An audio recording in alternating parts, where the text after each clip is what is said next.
After my son was lowered into the ground, my daughter-in-law Vanessa didn't shed a single tear. Instead, she turned to me with a cold smile and said, "You are homeless now, old man." She promised to leave me penniless, to erase me from the family, as if I were a stain on her perfect life. But she made one fatal calculation error. She thought I was just a senile retired engineer.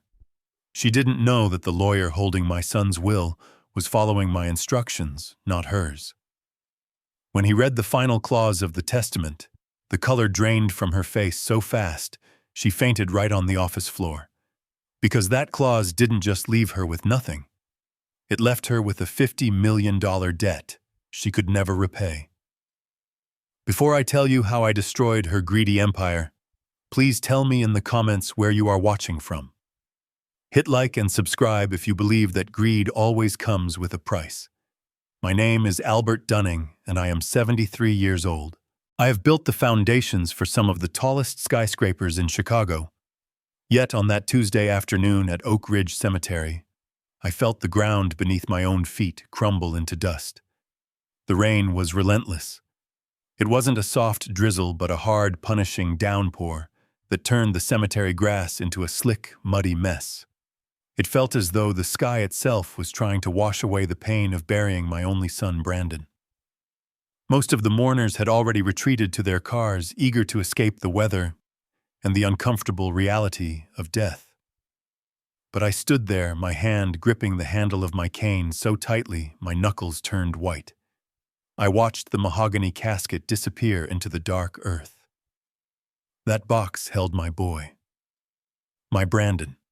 The boy I had taught to ride a bike, the man I had funded to start his technology company, the son I had loved more than my own life. And now he was gone at 45, his heart giving out from stress and overwork. I expected a hand on my shoulder.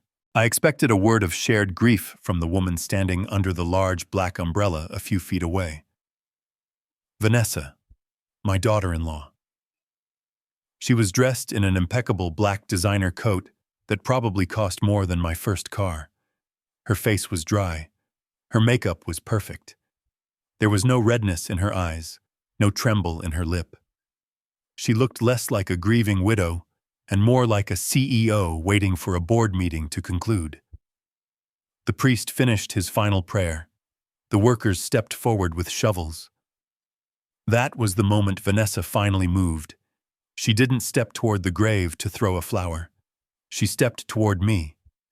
Her high heels sank slightly into the sod, but she maintained her balance with a terrifying grace. She signaled to her driver, a large man with a thick neck who was holding the umbrella over her head, to step back. She wanted to deliver this message personally. "Albert," she said. Her voice was low, cutting through the sound of the rain like a serrated knife. It didn't have a shred of warmth. "Do not bother getting in the limousine." I blinked, water dripping from the brim of my old hat onto my nose. I assumed I had misheard her over the thunder. I asked her what she meant. I assumed we were going back to the house for the reception. There were guests coming. There was food to be served. It was tradition. "There is no we, Albert," she replied, smoothing a non-existent wrinkle on her glove. "And there is no reception for you. I have instructed the driver to take you wherever you want to go, as long as it is not my house."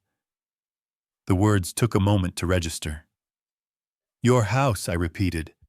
My mind was foggy with grief, but the engineer inside me was trying to process the data. That house, the sprawling estate in Lake Forest, was the home my late wife Catherine and I had bought 40 years ago. It was the home where Brandon grew up. When Catherine passed and Brandon married Vanessa, I had legally transferred the title to Brandon as a wedding gift, keeping only the right to live in the converted guest annex at the back of the property. It was my home. My books were there. My clothes. Catherine's pictures. Vanessa let out a short, sharp sigh as if she were explaining quantum physics to a toddler. "Listen to me carefully, because I am only going to say this once. You are not going back there. Not tonight. Not tomorrow. Not ever. I have already had a cleaning crew pack your things. They are currently sitting in garbage bags on the curb outside the estate gates. If you are not there to collect them in an hour, I have instructed the sanitation department to treat them as bulk refuse. I stared at her. The cruelty was so absolute, so naked, that it stole the air from my lungs. I asked her why she was doing this. I asked her how she could do this on the day we buried her husband, my son. Because I can, she said simply. Her eyes were cold, devoid of humanity. For 10 years, I have tolerated you living in that backyard like a parasite. I tolerated your stories, your presence, your old man's smell. I did it because Brandon insisted. He had this pathetic attachment to you. But Brandon is dead, Albert. The buffer is gone. I am the sole owner of that estate now, and I am cleaning house. You are the first item on the disposal list. The rain intensified, drumming against the umbrellas of the few remaining guests who were watching us from a distance, wondering what the widow and the father were discussing. They probably thought she was comforting me. They couldn't see the venom dripping from her lips. I straightened my back. My spine popped, a painful reminder of my age, but I refused to cower. I told her she couldn't do this. I told her that legally I had a right to the annex, that Brandon and I had a verbal agreement, that my name was on the original deed history. Vanessa laughed. It was a dry, humorless sound. A verbal agreement, she mocked. You really are senile. Brandon didn't tell you, did he? Of course he didn't. He was too weak. He didn't want to hurt his daddy's feelings. She took a step closer, invading my personal space, smelling of expensive perfume and rain. Last month, Brandon refinanced the house. He took out a massive mortgage to cover the losses his company was bleeding. He needed my signature to do it. And I made a condition. The condition was that the property title be put in my name as the primary holder with full rights of survivorship. I felt my knees buckle. Brandon had been in financial trouble. He had never told me. He always came to dinner with a smile, driving his luxury cars, talking about expansion. He had leveraged our family home, my legacy, to save his business. And in doing so, he had handed the weapon to this woman. So you see, Albert, she continued, her voice dropping to a whisper. The bank owns the house and I own the equity. You have zero legal standing. You are a trespasser. And if you step foot on my property, I will have you arrested for harassment. I have already spoken to the local police chief. He is a close friend of my tennis partner. He knows you have been unstable lately. Unstable. She was planting the seeds. She was painting the narrative. I looked at her, truly looked at her, and realized I didn't know this woman at all. For a decade, she had eaten at my table, smiled at my jokes, and pretended to be a part of this family. All the while, she was just waiting for the obstacle to be removed. The obstacle was my son. I looked around the cemetery. The last of the cars were pulling away. I was being abandoned in the rain. But my concern shifted. It shifted from my house to the only thing that mattered more. Tyler. My grandson. He was 10 years old. He was standing near the black limousine holding the hand of his nanny, a young woman named Sarah, who looked terrified. Tyler was crying. He was looking at me, his small face wet with rain and tears. He was wearing a suit that was slightly too big for him, looking so much like Brandon. At that age, it made my heart ache physically. I needed to get to him. I needed to tell him that Grandpa wasn't leaving him. I ignored Vanessa and started walking toward the car. My cane sank into the mud with every step, but I pushed forward. I called out his name. Tyler! Grandpa is here! Tyler tried to run to me. He pulled his hand away from the nanny. Grandpa! He shouted. His voice was the only pure thing in this entire wretched afternoon. But before he could take 2 steps, a wall of black wool blocked his path. One of the bodyguards, a man I had seen guarding Brandon at corporate events, stepped between us. He didn't look me in the eye. He just stood there, a human barricade. I stopped. I tried to move around him. I told him to step aside. I told him that was my grandson. The bodyguard didn't move. He looked over my head at Vanessa for instructions.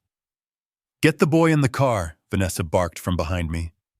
The nanny grabbed Tyler's arm. She wasn't gentle. She dragged him toward the open door of the limousine. Tyler screamed for me. He reached out his hand, his fingers grasping at the wet air. "Grandpa, help me." "Where are you going?" I lunged. For a second, the rage gave me the strength of a younger man. I raised my cane, ready to strike the bodyguard if I had to. I needed to hold that boy. I needed to promise him we would be okay. But the bodyguard was faster and stronger. He didn't hit me. He didn't have to. He simply extended a massive hand and shoved me backwards. I lost my footing in the slick mud. I went down hard, landing on my hip. The pain shot through my leg like a bolt of lightning. My hat flew off into a puddle. Mud seeped instantly into my suit, the same suit I had worn to my wife's funeral. I lay there gasping for air, the rain beating down on my face. I watched helplessly as the nanny shoved Tyler into the back seat. The heavy door slammed shut, cutting off his cries. Vanessa walked past me. She didn't look down. She didn't offer a hand. She stopped just long enough to drop a white envelope onto my chest. It was already getting soaked. "Take this," she said. "Consider it a severance package for your years of service as a grandfather." She got into the car. The engine purred to life. The tires spun slightly on the wet asphalt before finding traction. I watched the taillights of the Mercedes fade into the gray mist, taking my son's body in the ground and my grandson's life in the car, leaving me with nothing but the mud on my back. I struggled to sit up. My hip was throbbing with a dull, sickening ache. I reached for my cane, using it to leverage myself off the ground. I was an old man. I was wet, dirty, and alone. I picked up the envelope Vanessa had dropped. It was heavy, thick paper. I opened it, shielding it from the rain with my body. Inside, there was no check. There was no letter of apology. There was a single ticket. A Greyhound bus ticket. One way. To Florida. I stared at it. Florida. The cliché destination for the forgotten elderly. She wasn't just kicking me out. She was exiling me. She wanted me hundreds of miles away, rotting in some cheap retirement home, waiting to die so she wouldn't have to deal with the guilt of seeing me on the street. I checked the time on the ticket. The bus left in 3 hours. She had planned this perfectly. I reached into my pocket for my wallet. My hands were shaking, partly from the cold, partly from the shock. I needed to check my finances. I needed a plan. I pulled out my phone. The screen was wet but functional. I opened my banking app. Access denied. I tried again. Account frozen. My heart hammered against my ribs. I had a joint account with Brandon. It was meant to be for emergencies, for house maintenance. Most of my pension went into it to help cover the utility bills for the estate. I tried my personal credit card. Declined. She had moved fast. With Brandon dead and the accounts likely frozen for probate, or perhaps she had reported suspicious activity, I was locked out. I opened my wallet. I counted the cash. $214. That was it. That was the sum total of Albert Dunning's life at 73 years old. $200 and a bus ticket to a place I didn't know. I stood there in the rain for a long time. The cemetery workers were filling the grave now, their shovels creating a rhythmic scraping sound. They looked at me with pity. I hated that look. I didn't want pity. I was an engineer. I solved problems. I built structures that withstood hurricanes. And now my own life had collapsed. But as I stood there wiping the mud from my face, something shifted inside me. The grief was still there, heavy and suffocating, but beneath it, a cold, hard ember began to glow. Vanessa thought she had calculated everything. She thought she had accounted for every variable. She saw an old man, weak and dependent. She forgot who I was. She forgot that before I was a grandfather, I was the man who designed the security protocols for Dunning Tech, my son's company. She forgot that while she was busy shopping and attending galas, I was in the annex on my secure server monitoring the back end of the empire she thought she now controlled. I looked at the bus ticket one last time. Then I crumpled it up and threw it into the mud next to my son's grave. I am not going to Florida, I whispered to the fresh earth. I am going to war. I limped toward the cemetery gates. I didn't have a car. Vanessa had likely taken the keys to my sedan, which was parked at the estate. I had to walk to the main road to hail a cab. My hips screamed with every step, but I forced myself to move. Pain was just a signal. It could be ignored. I needed shelter. I needed a base of operations. And I needed to disappear before she realized I hadn't taken the bus. I found a motel off the interstate about 10 miles from the estate. It was called the Starlight Inn, a name that was hilariously optimistic for a place that smelled of stale tobacco and desperation. The neon sign flickered with a buzzing sound that set my teeth on edge. I walked into the lobby, dripping water onto the linoleum floor. The clerk, a young man with piercings and a look of supreme boredom, barely looked up from his phone. "Room for one," I said. "Cash." He looked at my muddy suit. He looked at the cane. $40 a night, he grunted. $10 deposit for the key. I handed him $50. That left me with $164. Enough for food for a week if I was careful. Enough to survive while I formulated my counterattack. I took the key room 104. It was on the ground floor, which was good because I didn't think I could manage stairs. I walked into the room. It was small, cold, and depressing. The carpet was a shade of brown that probably wasn't the original color. The bed sagged in the middle. I went into the bathroom. The mirror was cracked. I looked at myself. I saw an old man with gray hair plastered to his skull, mud smeared on his cheek, eyes red and hollow. I looked like a vagrant. I looked like exactly what Vanessa wanted me to be. I turned on the faucet. The water came out rusty at first, then cleared. I stripped off my ruined suit. I washed the mud from my body with a bar of soap that was as thin as a wafer. The water was lukewarm, but it felt like heaven compared to the freezing rain. I washed the suit in the sink, scrubbing the fabric until my hands were raw. I hung it over the shower rail to dry.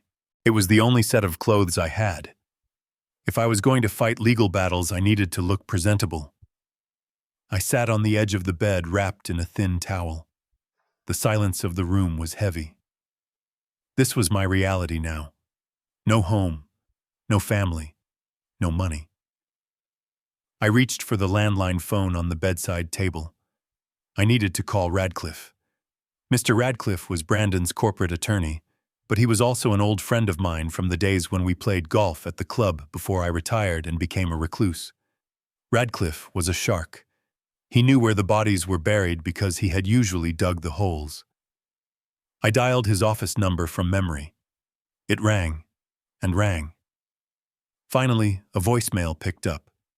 "You have reached the office of Harrison Radcliffe. I am currently out of the country on sabbatical in the Swiss Alps until the 15th of the month. For urgent matters, please contact my junior associate, David Chen." I slammed the phone down. The 15th. That was next week. Vanessa had timed this. She knew Radcliffe was away. She knew she had a window of opportunity to consolidate her power, to sell off assets, to lock me out before the heavy hitters could get involved. She was smarter than I gave her credit for. Or more likely, she had help. Vanessa wasn't a strategist. She was a consumer. Someone was guiding her. Someone who knew the company, knew the accounts, and knew Radcliffe's schedule. I lay back on the lumpy mattress. The isolation was starting to set in. I was truly alone. I thought about Tyler. Was he crying himself to sleep? Did he think I had abandoned him? The thought made my chest tighten. The next morning I was woken by a loud pounding on the door. My heart jumped. Had Vanessa sent her goons to finish the job? Had she decided that exile wasn't enough? I grabbed my cane, holding it like a club. I moved to the door and peered through the peephole. It wasn't a goon. It was a police officer. I opened the door, keeping the chain on. "Can I help you, officer?" I asked, my voice raspy from sleep. "Albert Dunning," he asked. He looked uncomfortable. He held a clipboard. "Yes," I said. "Sir, I need you to sign this." I undid the chain and opened the door. The morning light was harsh. People in the parking lot were loading up cars. The officer handed me a document. "What is this?" I asked, reaching for my reading glasses, only to realize I had left them in the annex. I squinted at the paper. "It is a temporary restraining order," the officer said, "filed by Mrs. Vanessa Dunning." I felt the blood drain from my face. "A restraining order. On what grounds?" The officer shifted his weight. "The complaint alleges that you have a history of dementia-induced aggression. It states that yesterday at the cemetery, you attempted to assault a security guard and threatened to kidnap the minor child, Tyler Dunning." "Lies," I whispered. "Absolute malicious lies." I tried to hug my grandson. That guard pushed me. The officer held up a hand. "Sir, I am not the judge. I am just serving the papers. You are ordered to stay at least 500 feet away from the residence at 12 Oak Lane from Mrs. Vanessa Dunning and from the minor child, Tyler Dunning. Any violation of this order will result in immediate arrest." He pointed to the bottom of the page. "Sign here to acknowledge receipt." My hand shook as I signed. This was her masterstroke. She wasn't just kicking me out. She was criminalizing me. She was creating a paper trail of mental instability. If I tried to go back to the house to get my laptop, my files, or my evidence, I would go to jail. If I tried to see Tyler to tell him the truth, I would go to jail. She had built a wall around my life. I watched the officer walk back to his cruiser. I stood in the doorway of the motel room, holding the paper that legally branded me a danger to my own family. I went back inside and sat at the small round table. I looked at my suitcase. It was a small carry-on I had grabbed for the hospital when Brandon had his heart attack. It had a change of underwear, a toothbrush, and a few toiletries. But it had a false bottom. I unzipped the lining of the suitcase. My fingers brushed against cold metal. I pulled it out. It was a laptop. Not a consumer model you buy at Best Buy. This was a ruggedized military-grade machine with encryption protocols that I had written myself. It was my backup, my black box. Vanessa thought she had cut my supply lines. She thought locking the bank accounts and changing the house locks was enough. She thought taking my keys meant I couldn't get in. She didn't understand that I didn't need keys to enter the house. I had built the house's digital nervous system. I had installed the smart security, the cameras, the servers. And like any good engineer, I had left a back door. I opened the laptop. I booted it up. The screen glowed blue in the dim motel room. I bypassed the motel's insecure Wi-Fi and connected via the laptop's built-in satellite uplink, a perk from my days consulting for defense contractors. I typed in a string of commands. The screen flickered, then resolved into a grid of video feeds. Camera 1, the living room. Camera 2, the kitchen. Camera 3, the master office, Brandon's office. I was inside. I watched as Vanessa walked into the frame in the living room. She wasn't alone. A man was with her. He was tall, wearing a suit that was too shiny. I recognized him instantly. Marcus Thorne, the chief financial officer of Brandon's company. The man who was supposed to be managing the company's books. They weren't grieving. They were clinking champagne glasses. "To freedom," Vanessa said, laughing. "And to the idiot old man enjoying the Greyhound bus." Marcus laughed with her. "Did he sign the papers?" "The police served him this morning," Vanessa said, taking a sip. "He's paralyzed. By the time Radcliffe gets back, we'll have liquidated the assets and moved the funds to the Cayman accounts. The house is already listed as a pocket listing. We'll sell it for cash quick close." I stared at the screen.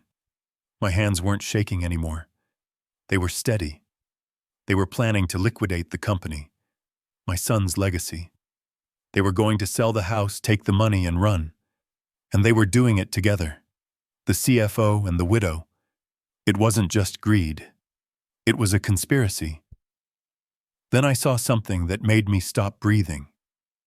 Vanessa walked over to the mantelpiece. She picked up a small velvet box. It was Catherine's jewelry box. It contained her engagement ring, her pearls, the diamond necklace I gave her on our 25th anniversary. Items that were priceless. Items that were supposed to go to Tyler's future wife one day. "What about this junk?" Vanessa asked. "Pawn it," Marcus said. "Or melt it down. We don't want any trails." Vanessa opened the box. She pulled out the necklace. "It's tacky anyway. Old-fashioned." She tossed it into a purse sitting on the sofa. That was the moment the sadness evaporated completely. That was the moment the engineer was replaced by something much darker. "You want to play games, Vanessa," I whispered to the screen. "You want to steal my house, my grandson, and my wife's memory."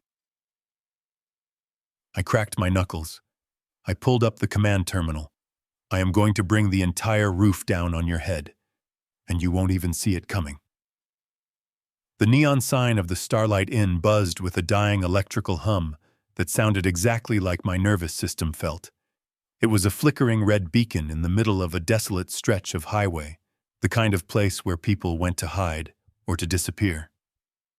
I stood in the lobby, water pooling around my expensive Italian leather shoes, which were now caked in cemetery mud.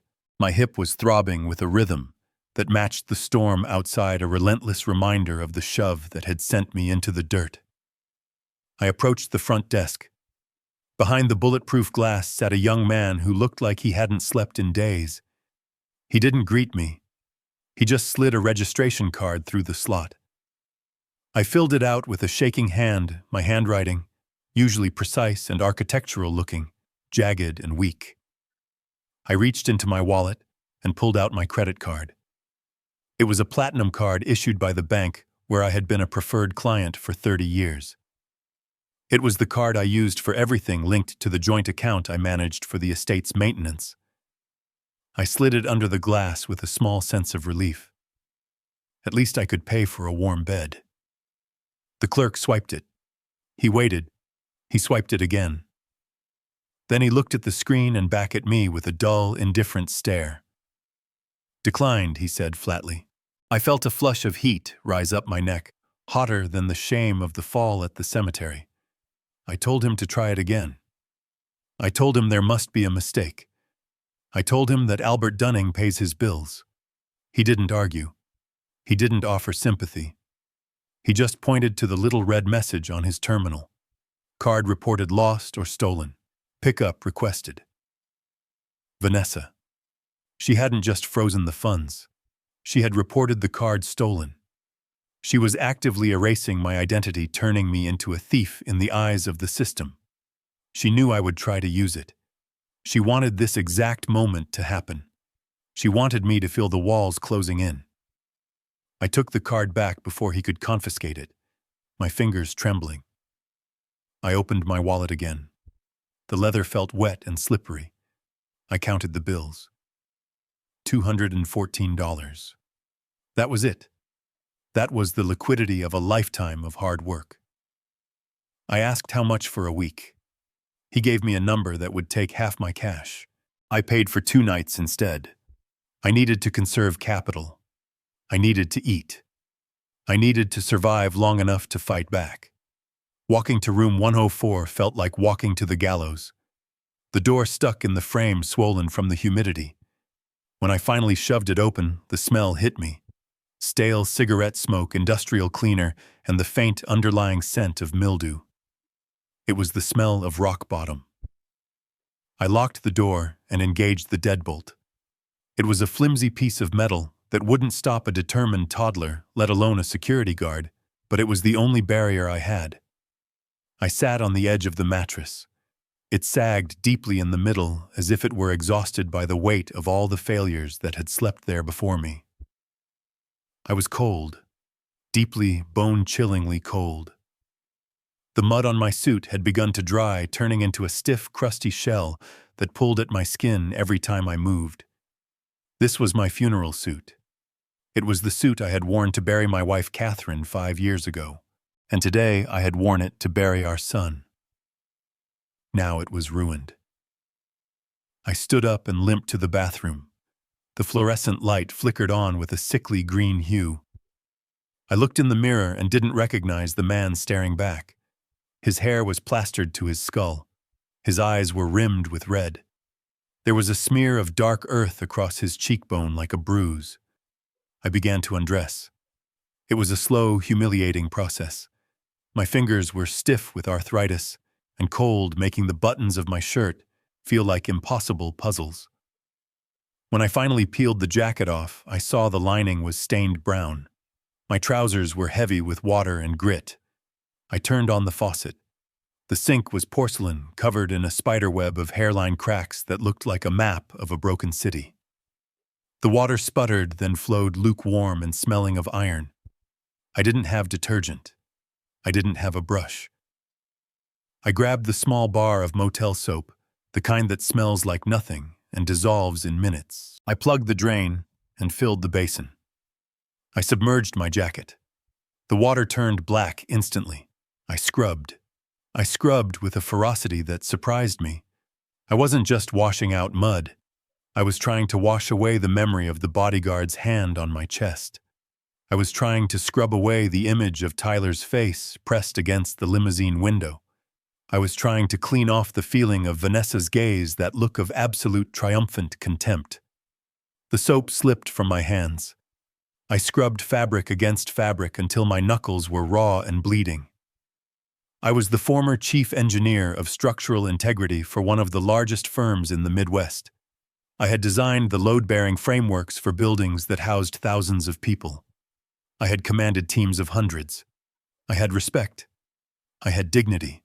And here I was, an old man in his underwear, bent over a cracked sink in a roadside motel, washing his only suit with a bar of cheap soap because his daughter-in-law had decided he was garbage.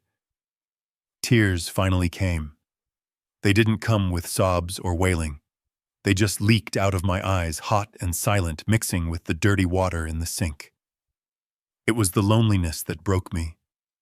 Not the poverty, not the cold, but the absolute crushing isolation. Catherine was gone.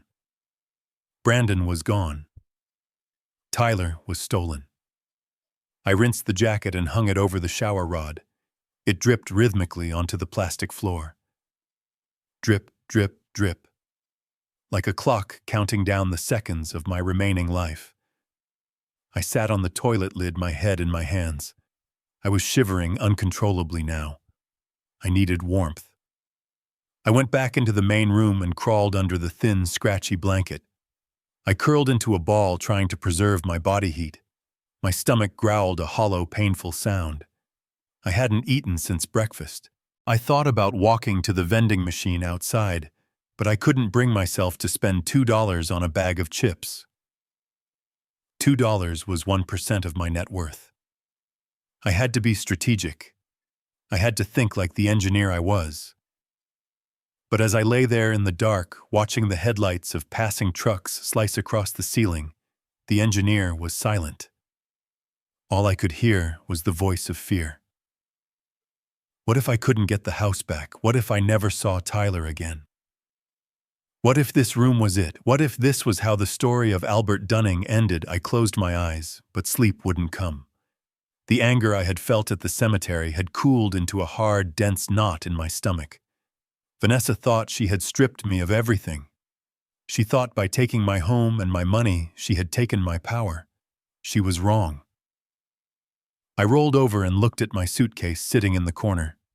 Hidden in the lining was my laptop, my black box. It was the only thing she hadn't touched, the only thing she didn't know about. I wasn't just an old man washing a suit. I was the architect of the system she was currently sleeping in. She had locked the front door, yes, but she didn't know I had the blueprints to the foundation. I watched the dripping suit in the bathroom doorway. It would dry. It would be stiff and wrinkled, but it would be clean. And in the morning, I would put it on. I would walk out of this room, and I would begin the process of dismantling her life, brick by brick. The loneliness was heavy, yes, but the resolve was heavier. I woke up to the sound of a fist pounding against the hollow wood of the motel door. It wasn't a polite knock. It was the heavy, authoritative thud of someone who demanded entry, not permission. I sat up in the bed, my heart hammering a frantic rhythm against my ribs. For a split second, I forgot where I was. I expected to see the pale blue walls of the annex, to hear the birds in the garden.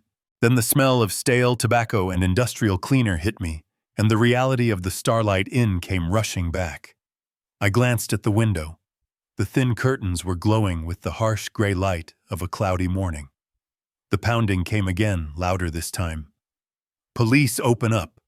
The word froze the blood in my veins. Police. Had Vanessa accused me of trespassing? Had she reported the car stolen even though she had the keys? I scrambled out of bed. My hip joint seized up, a sharp reminder of the fall in the mud, but I forced myself to stand. I grabbed my cane from the nightstand. I wasn't wearing my suit jacket, just the wrinkled shirt and trousers I had slept in. I looked like a wreck. I looked guilty. I limped to the door and undid the chain lock with trembling fingers. When I swung it open, the humid air of the parking lot rushed in, carrying the scent of exhaust and wet asphalt. 2 officers stood there. One was older, with a thick mustache and eyes that had seen too much. The other was young, his hand resting instinctively near his holster. They looked at me, taking in the bruised cheek, the disheveled hair, the cheap motel room behind me. "Albert Dunning," the older officer asked. His voice was flat, devoid of emotion. "Yes," I said. My voice rasped. I cleared my throat. "Is there a problem, officer? Has something happened to my grandson?" That was my first thought. Tyler. If the police were here, maybe something had happened to Tyler. Panic flared in my chest. The officer didn't answer my question. He reached into a metal clipboard and pulled out a thick stack of papers stapled together at the corner. "We are here to serve you with a temporary restraining order issued by the Lake County Circuit Court," he said, thrusting the papers toward me. I stared at the document. The words swam before my eyes. Restraining order. Petitioner Vanessa Dunning. Respondent Albert Dunning. I took the papers. My hands were shaking so badly, the pages rustled loudly in the quiet morning air. "A restraining order," I whispered. "On what grounds? This is my family." The officer consulted a separate sheet on his clipboard. "The complaint alleges domestic disturbance, attempted assault, and erratic behavior, indicative of cognitive decline. It states that yesterday at the Oak Ridge Cemetery, you physically attacked a private security employee and made verbal threats regarding the safety of a minor child, Tyler Dunning. It also cites a history of dementia-related aggression." I felt like I had been punched in the gut. Dementia. Aggression. She was weaving a narrative so twisted, so vile, that it took my breath away. She wasn't just keeping me away, she was dismantling my character. She was turning the grandfather who built Lego sets with his grandson into a monster. "That is a lie," I said, my voice rising. I gripped the doorframe for support. "I did not attack anyone." Her bodyguard shoved me. "I was trying to hug my grandson. I am grieving my son. This is a malicious fabrication." The officer's expression didn't change. He had heard it all before. Every person he served probably claimed they were innocent. "Sir, I am not the judge. I am not here to argue the merits of the case. I am here to inform you that effective immediately, you are ordered to stay at least 500 feet away from the residence at 12 Oak Lane. You are ordered to have no contact, direct or indirect, with Vanessa Dunning or the minor child, Tyler Dunning. No contact with Tyler." The words hung in the air like a sentence. "You don't understand," I pleaded, the engineer's logic failing me in the face of this bureaucratic stonewall. "That is my home. I built the annex. My wife's things are there. My grandson needs me.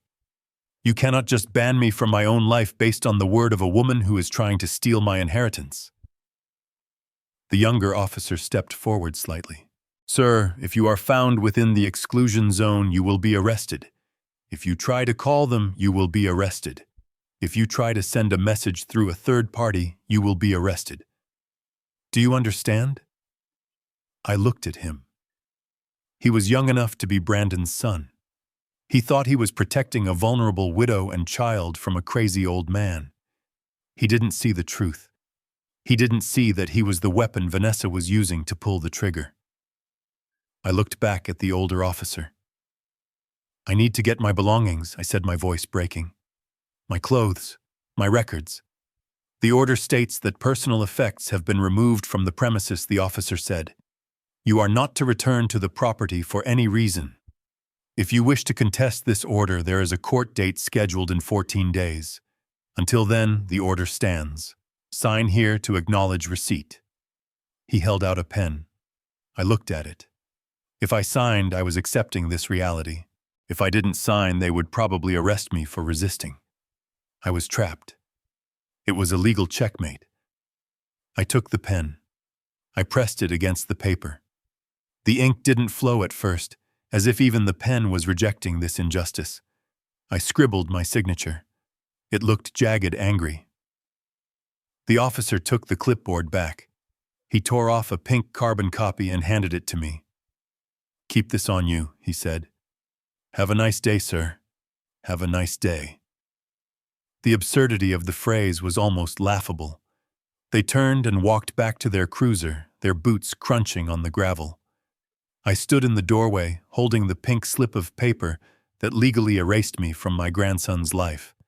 I went back inside and closed the door. I sat on the edge of the bed and read the document. I read every word. The affidavit from Vanessa was a masterpiece of fiction. She described me as confused, prone to outbursts, and potentially violent. She claimed I had forgotten who she was on multiple occasions. She claimed I had left the gas stove on in the annex. She claimed I had threatened to take Tyler and disappear. It was all lies. Every single word. But reading it, seeing it typed out in official legal font made it feel terrifyingly real. This was what the world would see. If I tried to fight this in court, it would be her word against mine. The word of a grieving, beautiful young widow against the word of a homeless, disheveled old man. And she had the money to hire lawyers. I had $200 and a suit drying in the shower. I felt a wave of nausea. This was how she won. She didn't need to be right. She just needed to be first. She had struck first with the bank, first with the locks, and now first with the law. She was using the very system I had always respected to crush me. I looked at the phone on the bedside table. I wanted to call her. I wanted to scream at her. I wanted to ask her how she could sleep at night. But I knew I couldn't. One phone call and she would report a violation. The police would come back. And this time they wouldn't just hand me a paper. They would put me in a cell. And a cell was the one place where I couldn't fight back. I stood up and walked to the bathroom. My suit was dry. It was stiff and wrinkled, the fabric rough to the touch, but the mud was gone. I took it down from the shower rod. I dressed slowly. The shirt was tight around the collar. The jacket felt like armor that had been battered in battle. I looked in the mirror. The bruise on my face was turning a dark, angry purple. My eyes were bloodshot. I looked like the crazy old man she described. I took a deep breath. I smoothed my gray hair back with water. I straightened my tie. "No," I said to the reflection. "You are not crazy. You are Albert Dunning. You built the skeletal structure of the Sears Tower. You solved the harmonic resonance problem on the Millennium Bridge. You deal in facts. You deal in physics. And the fact is, Vanessa has overextended. She had pushed too hard, too fast. In her arrogance, she had assumed I would crumble. She assumed I would take the bus to Florida and fade away into a nursing home sunset. She assumed the restraining order would paralyze me with fear. She didn't know that she had just given me the most dangerous thing a man in my position can have. She had given me nothing left to lose. I walked back into the main room. I picked up the restraining order. I folded it neatly and placed it in the inside pocket of my jacket, right next to my heart. I wanted to feel it there. I wanted it to burn against my chest.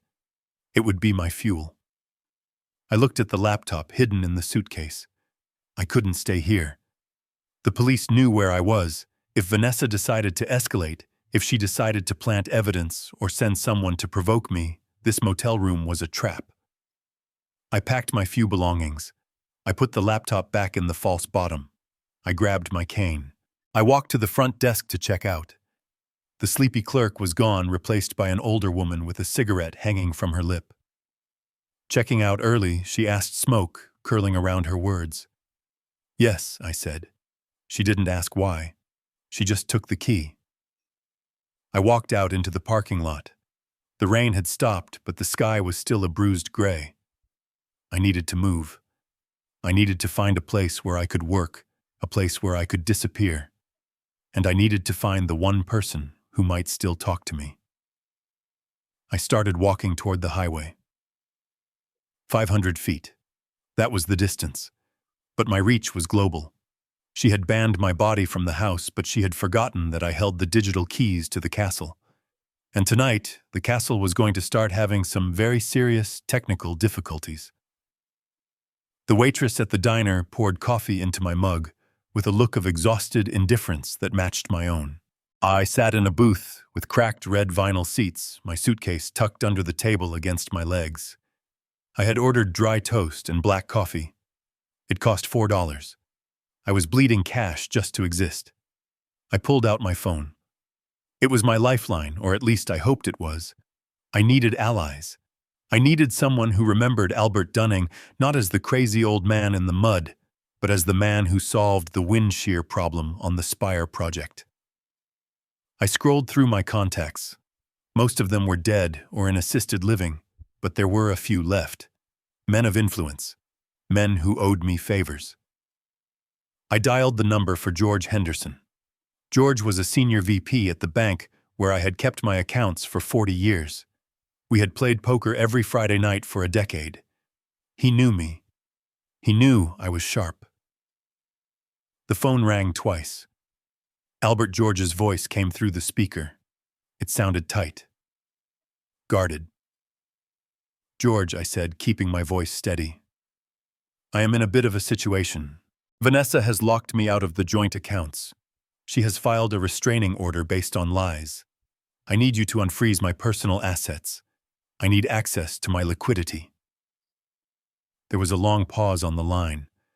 I could hear the hum of a busy office in the background. Albert. Look, George said finally. I can't do that. The legal department has flagged your file. Flagged it? I asked, my grip tightening on the phone. On what grounds? It is my money, George. We received a notification yesterday afternoon, he said, from Vanessa's lawyers. They submitted an affidavit regarding your medical status. It cited a preliminary diagnosis of advanced dementia and erratic violent behavior. They requested a protective freeze on all assets to prevent self-harm or financial exploitation. I felt the blood pound in my ears. Self-harm exploitation. She was protecting my money from me. George, you know me, I said, fighting to keep the desperation out of my voice. We played cards 2 weeks ago. Do I sound like I have dementia? This is a power grab. She is stealing the estate. I don't know, Albert, George said. His voice was softer now, pitiful. That is the thing about dementia. It can come on fast. And after Brandon died, trauma triggers things.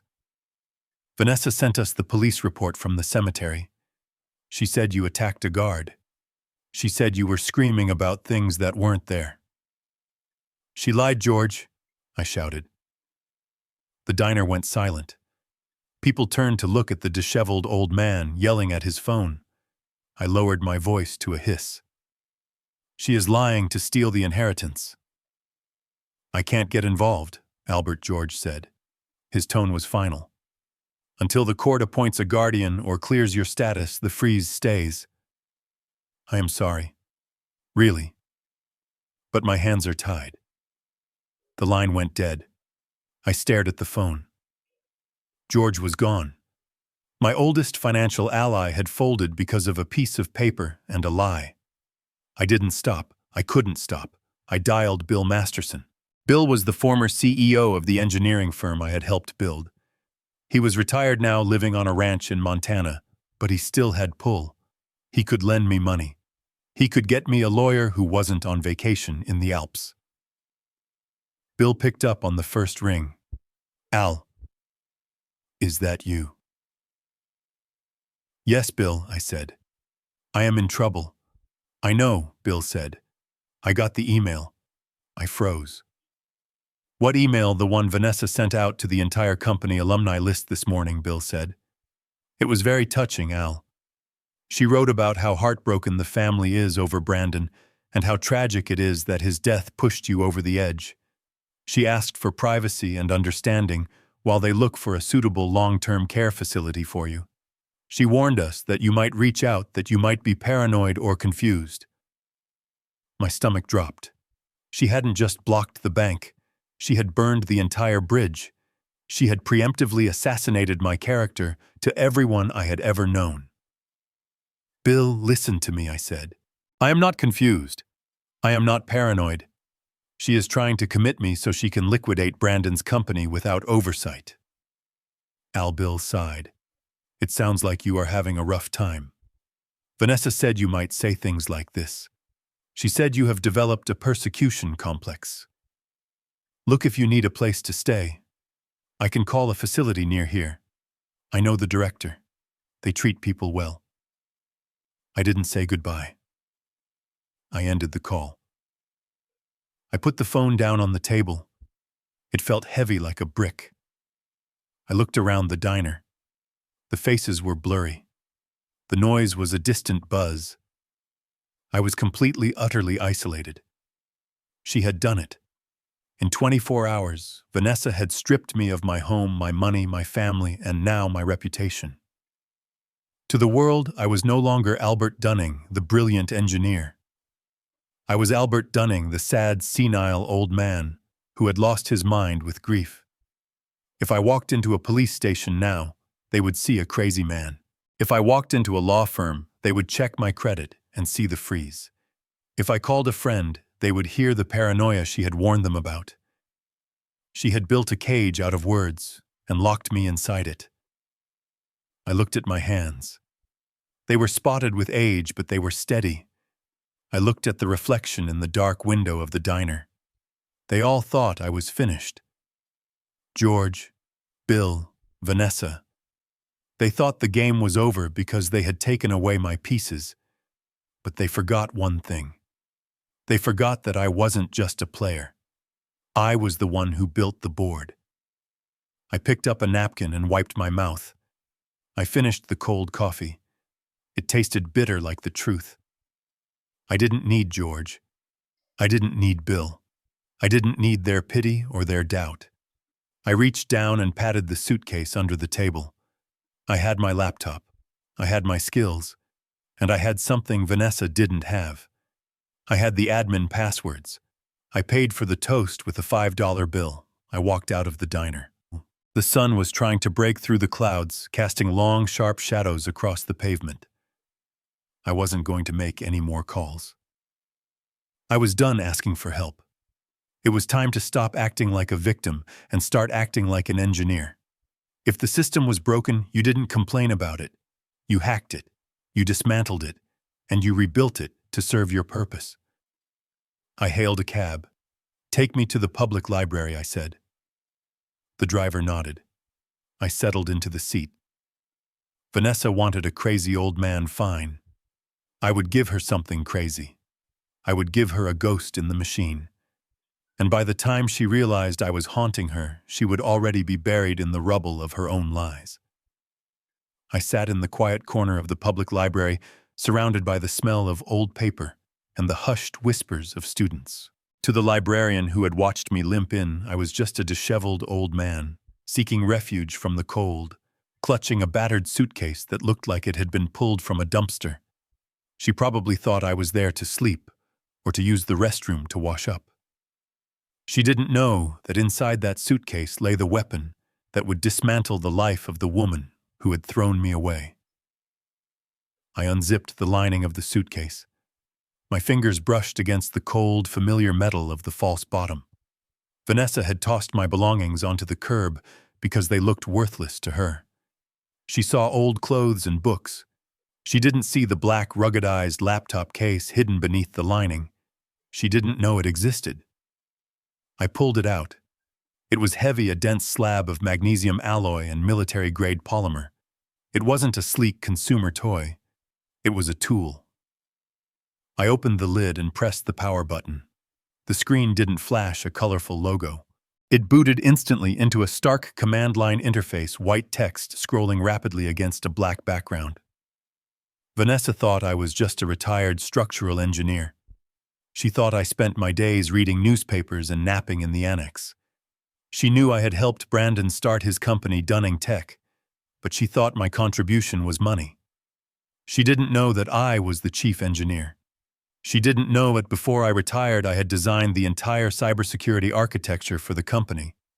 I built the fortress she was currently living in. I laid the digital foundations. I wrote the encryption protocols, and like any architect who knows his creation might one day be occupied by enemies, I had built a backdoor.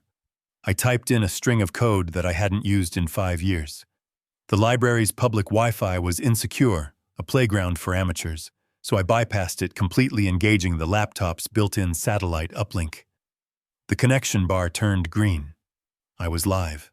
I initiated the handshake protocol with the server at the estate. Access denied.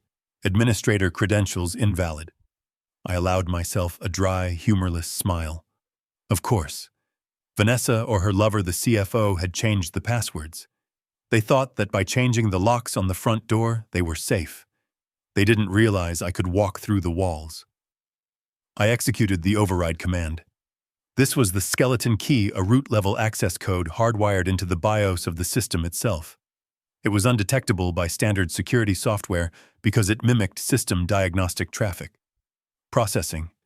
Access granted. Welcome, Administrator Prime. The screen split into a grid of 12 live video feeds. I was inside. My heart hammered against my ribs as the images resolved. I felt a surge of vertigo, a godlike perspective that was both intoxicating and nauseating. Camera 1. The living room. Vanessa was there. She was pacing, a glass of wine in her hand. It was barely noon. Camera 4. The kitchen. Empty. Piles of dirty dishes in the sink. The staff had likely been dismissed or quit. Camera 9. Brandon's office. I zoomed in on the office feed. A man was sitting at my son's desk. He was typing furiously on Brandon's computer. I recognized him instantly. Marcus Thorne, the chief financial officer. The man who had carried my son's casket yesterday. He was in my son's chair wearing a casual polo shirt, looking like he owned the place. I activated the audio stream. I can't find the offshore accounts, Vanessa. Marcus's voice came through my headphones, clear and frustrated. Brandon hid them well. And the encryption on the main server it's aggressive. I need more time. We don't have time, Marcus. Vanessa's voice cut in from the living room feed. She walked into the office, standing over him. Radcliffe gets back next week. If the old man gets to him, he might contest the will. We need to liquidate the assets and move the funds to the Cayman Shell Company before probate starts. Did you list the house? It's listed as a pocket listing, Marcus said, not looking up. Cash buyers only. Quick close. We should get offers by Friday. I gripped the edge of the library table. They weren't just stealing the inheritance. They were liquidating the entire legacy. They were going to sell the house, gut the company, and disappear with the cash, leaving my son's life work in ruins. Vanessa walked over to the wall safe hidden behind a painting. I watched as she punched in the code. My code. Brandon must have given it to her. She pulled out a velvet box. My breath caught in my throat. It was Catherine's jewelry box. She opened it and dumped the contents onto the desk. The diamond necklace I gave Catherine for our 25th anniversary spilled out sparkling under the office lights. The pearl earrings she wore on our wedding day. "What about this junk?" Vanessa asked, picking up the necklace with 2 fingers as if it were contaminated. "Pawn it," Marcus said, "or melt it down. We don't want a paper trail. Just get cash." "It's tacky anyway," Vanessa sneered. She swept the jewelry into a leather bag sitting on the desk. "Old-fashioned garbage." A cold, white-hot rage flooded my veins, replacing the sadness, replacing the fear. She called my wife's memory garbage. She was selling my life for scrap. I stared at the screen. They thought they were alone. They thought they were smart. They thought they had won because they had kicked an old man out into the rain. They forgot that the house they were standing in was a machine. And I was the operator. I didn't strike yet. I didn't shut them down. Not yet. I needed more. I hit the record button. Every word, every theft, every conspiracy was being saved to my encrypted drive. I opened a new terminal window. I accessed the company's financial mainframe. I saw the transfer requests Marcus had queued up. Millions of dollars poised to vanish. I couldn't stop the transfers legally without exposing myself and violating the restraining order. But I could make their digital lives a living hell. I navigated to the environmental controls of the estate. "It's hot in here," Vanessa complained on the screen. I typed a command. The smart thermostat in the office dropped from 72 degrees to 55 degrees. "I'll check the AC," Marcus muttered. Then I accessed the lighting grid. I set a random flicker algorithm for the office lights. On the screen, the lights blinked. Once, twice, then they strobed violently. "What the hell is going on?" Marcus shouted, jumping up from the desk. "The power is glitching," Vanessa said, looking around nervously. "This old house is falling apart." I leaned back in the hard library chair. "No, Vanessa. The house isn't falling apart. The house is waking up." I watched them panic. I watched them argue. And for the first time since my son died, I felt a spark of control. I wasn't a helpless victim washing his suit in a motel sink anymore. I was the hunter, and they were trapped in my cage. I sat in the silence of the public library, my headphones pressing tight against my ears, creating a seal against the world outside. On the screen of my ruggedized laptop, the pixelated feed from my former living room played out like a horror movie in real time. I had stopped the flickering lights. I wanted them calm. I wanted them comfortable. Because when people feel safe, they talk. And when criminals talk, they hang themselves. Vanessa and Marcus had moved from the office to the main salon. It was the room Catherine had designed, filled with soft cream furniture and the grand piano Brandon had learned to play on. Now it was a war room for vultures. Marcus had opened a bottle of vintage Pinot Noir, one from my private cellar, that I had been saving for Tyler's 21st birthday.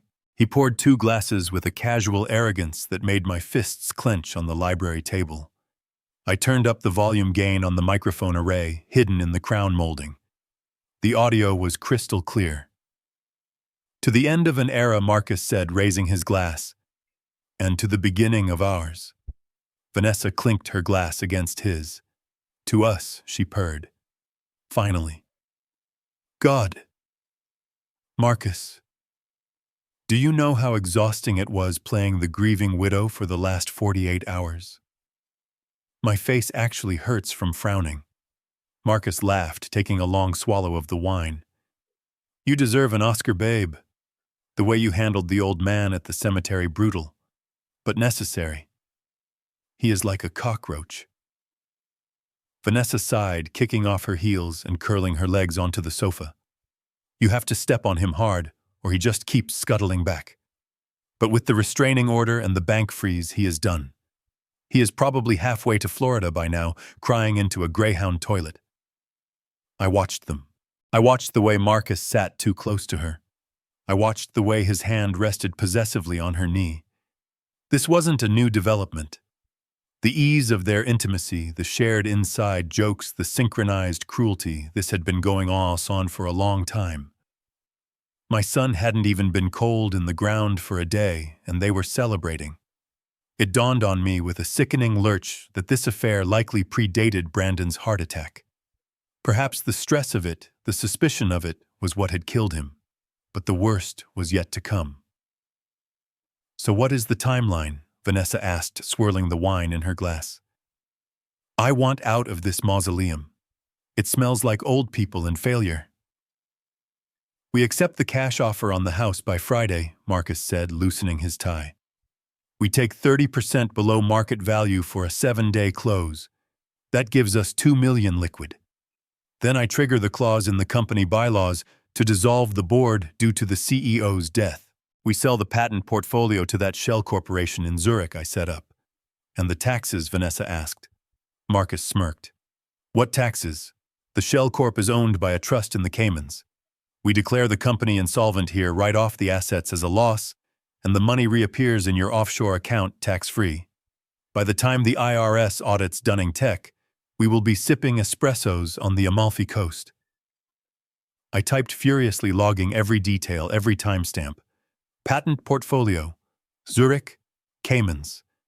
They were stripping the copper out of the walls of my son's legacy. Vanessa smiled, a predatory expression that distorted her beautiful features. "Amalfi sounds perfect. Just you and me. No more board meetings.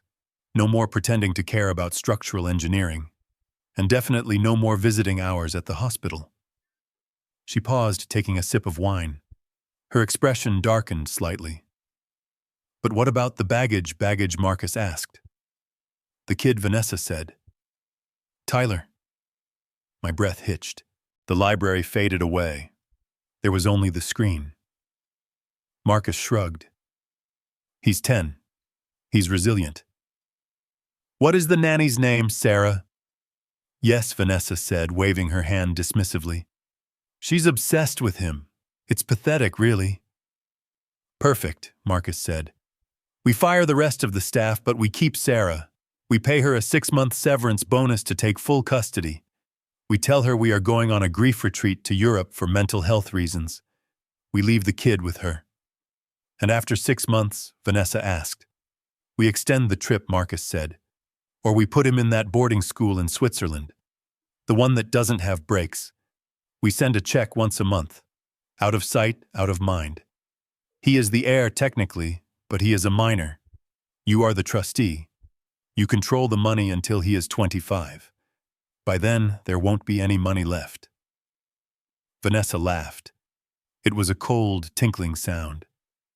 "You are wicked, Marcus. I love it. I honestly don't think I could handle another week of his whining. Where is Grandpa? I miss Daddy." It is suffocating. I never wanted to be a mother anyway. I did it because Brandon promised it would secure the estate. I sat frozen in the library. The rage I had felt earlier was a candle compared to the inferno now raging in my gut. She admitted it. She admitted she never loved my grandson. She admitted he was just a pawn to secure a paycheck. And now that she had the check, she was going to discard him like a used wrapper. They were going to abandon a grieving 10-year-old boy with a paid-off employee while they burned through his inheritance in Europe. I looked at the record button blinking red on my screen. I had it. I had the conspiracy to commit fraud. I had the tax evasion scheme. I had the admission of child abandonment. But legal justice takes time. Courts are slow. Lawyers are expensive. And while the wheels of justice ground slowly, they would be on a plane to Italy with my son's money, and my grandson would be alone. I needed to stop them. Not next month. Not next week. Now. I looked at Marcus on the screen. He was pouring another glass of wine, confident, arrogant, the master of his universe. He thought he was the smartest man in the room. He thought he understood the system. He didn't know that the system he was trying to dismantle was designed by the man watching him. I opened a new window on my laptop. I pulled up the schematics for the Dunning Tech server farm. Marcus was the CFO, but he wasn't technical. He didn't know that the company's assets, the patents, the code, the algorithms weren't just files in a folder. They were protected by a dead man's switch, a protocol I had installed years ago at Brandon's request back when the company first went public. If the CEO didn't authenticate his biometrics every 30 days, the system went into lockdown. Brandon had died 3 days ago. The countdown was active, but I could accelerate it. I navigated to the core administrative route. I could wipe the drives. I could delete the patents they planned to sell. I could turn their multi-million-dollar payday into a worthless pile of digital dust. But that would destroy Brandon's work too. It would destroy the legacy I wanted to save for Tyler. No. I wouldn't destroy the assets. I would move them. I began to type. I initiated a ghost transfer protocol. It would look like a system error, a corruption of the database. The files would appear to vanish hidden inside a partitioned sector of the drive that only I could access. To Marcus, it would look like the servers had crashed. I watched the screen. Marcus's phone buzzed on the coffee table. He picked it up, frowned, and tapped the screen. "What is it?" Vanessa asked lazily. "It's an alert from the server," Marcus said, looking confused. "It says, critical integrity failure, data migration in progress." "What does that mean?" "It means the files are moving," Marcus said, standing up. His voice rose an octave. "Someone is accessing the mainframe." "Stop it then," Vanessa yelled. "I can't!" Marcus shouted, tapping furiously on his phone. "It's locking me out. My admin codes aren't working." I leaned back in the library chair. "Of course they aren't working, Marcus. You are a guest. I am the architect." I watched the panic set in. I saw the blood drain from their faces as they realized their golden parachute was full of holes. But this was just the beginning. I didn't just want to stop them. I wanted to trap them. I saved the video recording of their conversation. I backed it up to 3 different cloud servers. Then I drafted an email. Not to the police. Not yet. I sent the video file to Harrison Radcliffe's personal encrypted email address. The subject line was simple: the estate of Brandon Dunning. Evidence of embezzlement. Radcliffe was in the Alps, yes. But a man like Radcliffe checked his secure mail, and a man like Radcliffe hated being played. I closed the laptop. I packed it back into the suitcase. I stood up, my joints popping, my body exhausted, but my mind razor sharp. They wanted to sell the house on Friday. That gave me 3 days. 3 days to turn their panic into a mistake. 3 days to prepare the final trap. I walked out of the library into the cool evening air. I had no home to go to. I had no family waiting for me. But as I hailed a cab to take me to a new, cheaper motel on the other side of town, I didn't feel alone. I felt the weight of my grandson's future resting on my shoulders, and I would carry it. I would carry it through the fire if I had to. Vanessa wanted a war. She just lost the element of surprise, and she had no idea that the old man she had kicked to the curb was about to bring the sky down on her head. I sat on the edge of the mattress in my new motel room, a place even cheaper and more desolate than the Starlight Inn. The air conditioner rattled like a dying engine, but I didn't hear it. My entire world had narrowed down to the 14-inch screen of my ruggedized laptop. I was watching a live feed of a crime in progress, a violation so intimate it felt like a physical assault. On the screen, Vanessa and Marcus were walking across the wet lawn toward the annex. My annex. My home. It was raining again, a cold drizzle that slicked their hair and darkened the shoulders of Marcus's expensive suit. He was carrying a red crowbar. It swung by his side, a heavy, brutal pendulum. They reached the door of the guest house. I had locked it, of course. I had the only key. But keys don't matter when you have a crowbar and no conscience. Marcus didn't even try the handle.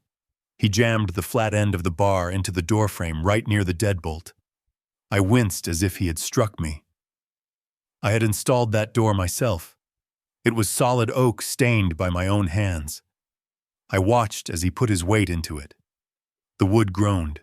It splintered.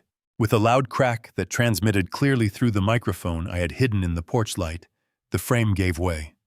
The door swung open, revealing the sanctuary I had built for myself after Catherine died. They stepped inside, shaking the rain off their coats like wet dogs. Vanessa looked around with a sneer of absolute disgust. To her, this wasn't a home. It was a storage unit for an unwanted old man. It was filled with books she would never read, drafting tables she didn't understand, and photographs of a happiness she had never known. "Smells like mothballs and depression," Vanessa said, kicking a stack of Architectural Digest magazines I had left by the door. "Let's make this quick. If he hid the offshore account numbers anywhere physically, they would be in here. The old fool doesn't trust the cloud." She was wrong. I trusted the cloud implicitly because I built the encryption, but I let them search. I watched them tear my life apart. Marcus swept his arm across my desk, knocking my drafting tools, my compasses, and my rulers onto the floor. He pulled out drawers and dumped them. He ripped books off the shelves, shaking them to see if papers fell out. They were animals. They were scavengers picking over a carcass before the heart had even stopped beating. Then Vanessa's eyes landed on it. In the corner of the room behind my reading chair stood a small mahogany cabinet. It was beautiful.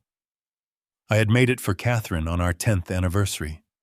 It had intricate inlays of mother of pearl and a locking mechanism that required a specific sequence of turns, not a key. It was where I kept the things that mattered, not the money, the soul of our family. "What is in there?" Vanessa asked, pointing a manicured finger. Marcus walked over. He tried the handle, locked. He raised the crowbar. "Don't," I whispered to the screen. "Please don't." He swung. The steel bit into the mahogany. The wood shattered. He wrenched the door open, breaking the delicate hinges I had oiled for 30 years. The door hung loosely, exposing the velvet-lined interior. Vanessa pushed past him. She reached inside and pulled out a large, heavy box covered in worn blue velvet. Catherine's memory box. She carried it to my desk and dumped it out. The sound of jewelry clinking against the wood was sharp and bright. There were pieces there that weren't valuable in terms of money, but were priceless in terms of memory. The silver locket with Brandon's baby picture. The charm bracelet we added to every time we took a trip. And yes, there were the loose diamonds I had bought, as an investment years ago intended for a rainy day. "Jackpot," Marcus said, picking up a diamond between his thumb and forefinger. "These are high clarity. Unset. Easy to move. No serial numbers." Vanessa wasn't looking at the diamonds. She was looking at the stack of envelopes bound together with a faded pink ribbon. There were 50 of them. Love letters. I wrote them to Catherine when I was working on the pipeline project in Alaska. Months of isolation, where the only thing that kept me sane was writing to her by the light of a kerosene lamp. And there were her replies, letters telling me about Brandon's first steps, about the garden, about how much she missed me. Vanessa picked up the bundle. She snapped the ribbon. It broke easily, brittle with age. She pulled out a letter. The paper was yellowed, fragile. "Listen to this," she said, a cruel smirk, twisting her lips. She began to read aloud. "My dearest cat, the nights here are so long without you. I look at the northern lights and I only see the color of your eyes. I am building this for us, for our future, but I would trade every beam of steel just to hold your hand for 1 minute." She laughed. It was a harsh barking sound. "Oh my God, Marcus. Listen to this drivel. I would trade every beam of steel. It is so pathetic. He was always such a sap. No wonder Brandon was so weak. He got it from his father." Marcus chuckled, scooping the diamonds into his pocket. He was a romantic. That is why he is broke and alone. Vanessa flipped through the other letters. She didn't read them. She just scanned them, looking for account numbers, looking for something she could steal. When she realized they were just words, just expressions of a love she was incapable of feeling, her face twisted in annoyance. Just trash, she said. Sentimental garbage. She walked over to the small wood-burning stove in the corner of the room.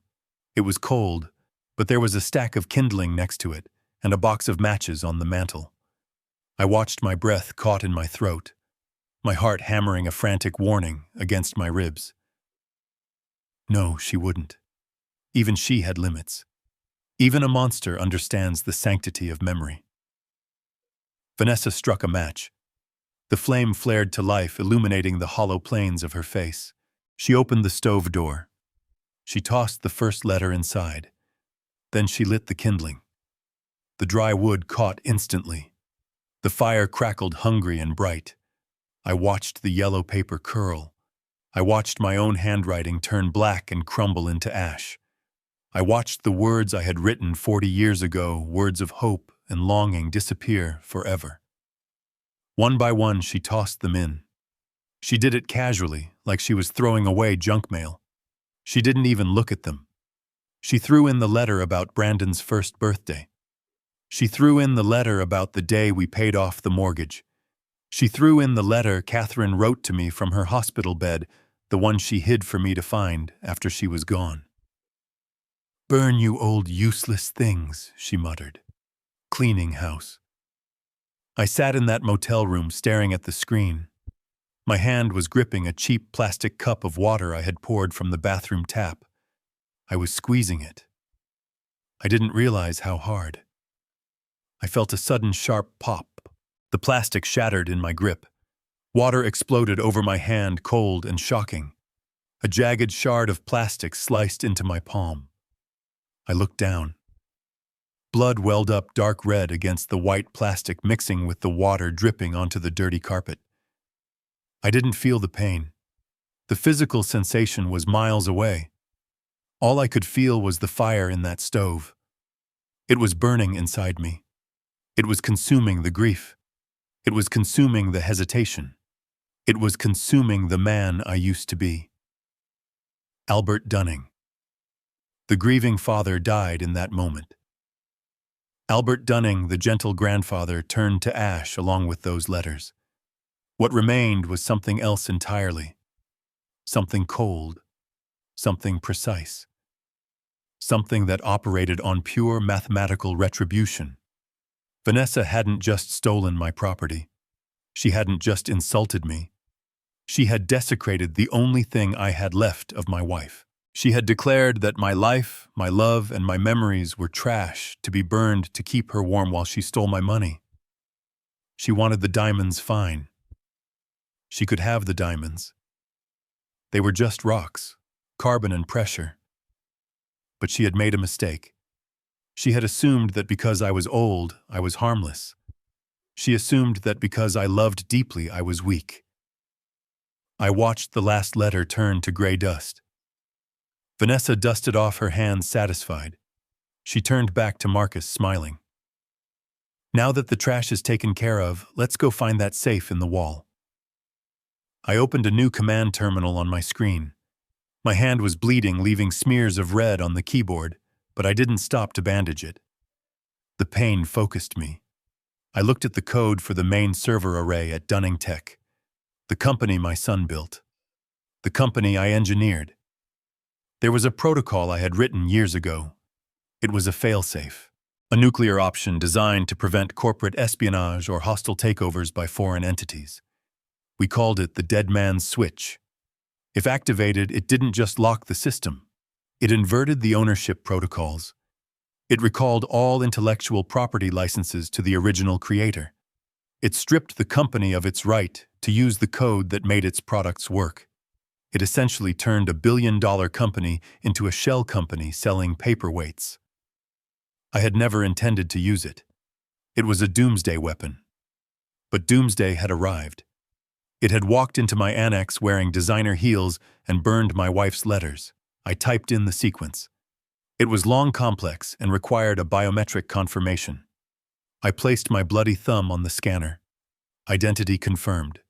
Creator access granted. Protocol scorched earth. Status standby. I hovered my finger over the enter key. I could destroy them right now. I could shut down the company, alert the SEC, and send the police to the door within the hour. But that was too fast.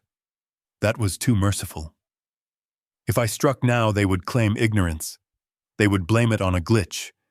They would use the money they had already stolen to hire lawyers and fight me for years. And Vanessa would still be walking around thinking she was smart. No. I needed her to commit. I needed her to sign her name on the dotted line. I needed her to take full legal ownership of the company. I needed her to personally guarantee the debts. I needed her to think she had won the lottery right before I showed her that the ticket was forged. I withdrew my hand from the keyboard. I wrapped a napkin around my bleeding palm. I would wait. I would let them sell the jewelry. I would let them liquidate the small accounts. I would let them think the old man was broken and gone. I would wait for the reading of the will. That was the theater she wanted. That was the stage she had set for her victory lap. So I would give her a show. I turned off the audio feed. I couldn't stand to hear her voice anymore. I watched them leave the annex carrying the bag of diamonds, leaving the door broken and swinging in the wind.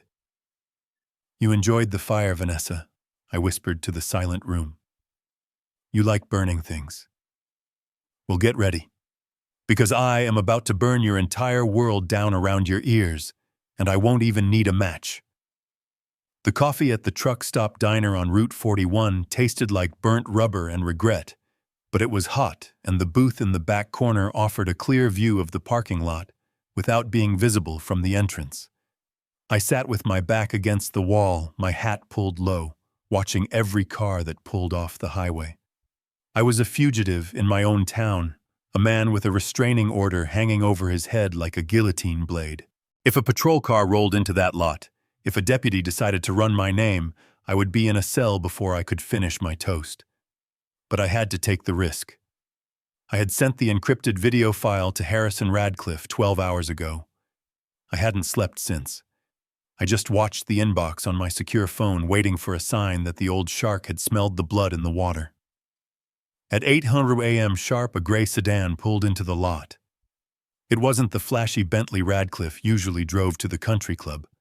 It was a nondescript rental, a car that whispered anonymity. The door opened and Harrison stepped out. He was wearing a fishing hat and a windbreaker over his bespoke suit, looking less like the most feared corporate litigator in the state, and more like a grandfather on a weekend trip. But the way he scanned the perimeter, the sharp predatory intelligence in his eyes gave him away. He spotted me through the window. He didn't wave. He just walked inside, moving with a surprising agility for a man of 70. He slid into the booth opposite me. He didn't say hello. He didn't ask how I was. He simply looked at my bruised face, my bandaged hand, and the cheap suit I was wearing. His jaw tightened, a muscle jumping in his cheek. I am sorry, Albert, he said, his voice low and dangerous. I should have been here. I should never have gone to the Alps. I shook my head. It doesn't matter, Harrison.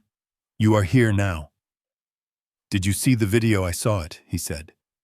He placed a leather briefcase on the sticky table between us. I saw them breaking into your home. I saw them burning Catherine's letters. I heard them plotting to abandon Tyler. I have already drafted the affidavits for the police. We can have them arrested by noon. We can invalidate the restraining order and get you back in that house today. No, I said. I leaned forward, keeping my voice to a whisper. Not yet. Radcliffe frowned. Albert, they are liquidating the assets. They are selling the house. Every minute we wait is a minute they spend destroying Brandon's legacy. Let them, I said. Radcliffe looked at me as if I had finally lost my mind, just as Vanessa claimed. Listen to me, Harrison, I said, the engineer in me taking over. If we arrest them now, what happens? They get bail.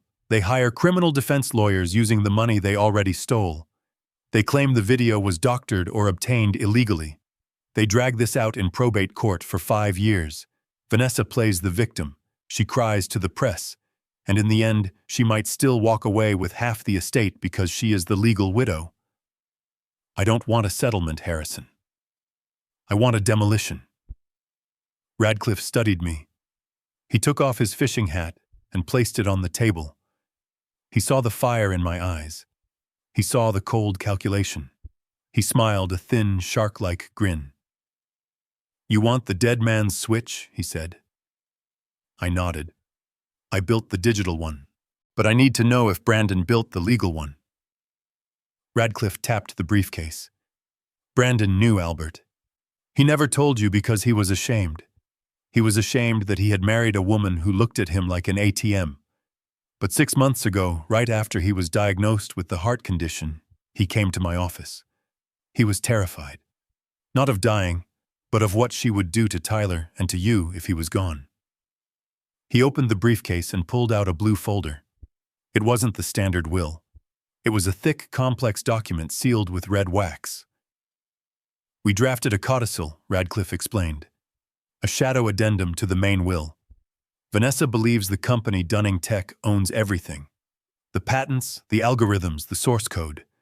She believes that by inheriting the shares, she inherits the intellectual property. And she doesn't. I asked, holding my breath. Radcliffe shook his head. No. Brandon separated the IP from the operating company. He transferred the ownership of the core technology, the structural integrity algorithms you wrote, the security protocols, everything that makes the product valuable into a separate holding trust. And who is the beneficiary of that trust, I asked. You are, Albert, Radcliffe said. You and Tyler. But here is the kicker. The operating company, the one Vanessa is currently trying to sell, only has a licensing agreement to use that technology. And that license is revocable. Revocable upon what grounds, I asked. Upon the death of the founder, Radcliffe said. Or upon any attempt to sell, liquidate, or transfer majority control of the operating company without the express written consent of the trust's executor. I sat back against the vinyl booth. The pieces were falling into place. It was a structural masterpiece. Brandon had built a trapdoor into the foundation of his own company.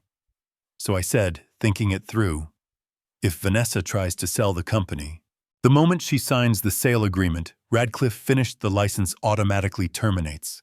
The company she is selling becomes a shell. It owns nothing but office furniture and a lease. The technology, the value reverts to you. But that is not the best part, Radcliffe continued, his eyes gleaming. To facilitate a quick sale, especially to these offshore shell companies she is dealing with, she will have to provide warranties. She will have to sign personal guarantees stating that the company owns the IP. She will have to indemnify the buyers against any loss of assets. I smiled. It was a cold, hard smile. Personal guarantees. Exactly, Radcliffe said. If the IP vanishes after she sells it, she is liable. Not the estate. Her. Personally. She will owe the buyers the full value of the contract, plus penalties. How much, I asked. Based on the valuation she is pushing for $50 million. Silence descended on the booth. $50 million. It was a number that would crush her. It would take the Mercedes, the clothes, the jewelry, and every cent she had ever grasped for. It would leave her destitute. But for this to work, Radcliffe said, his voice serious again, she has to sign.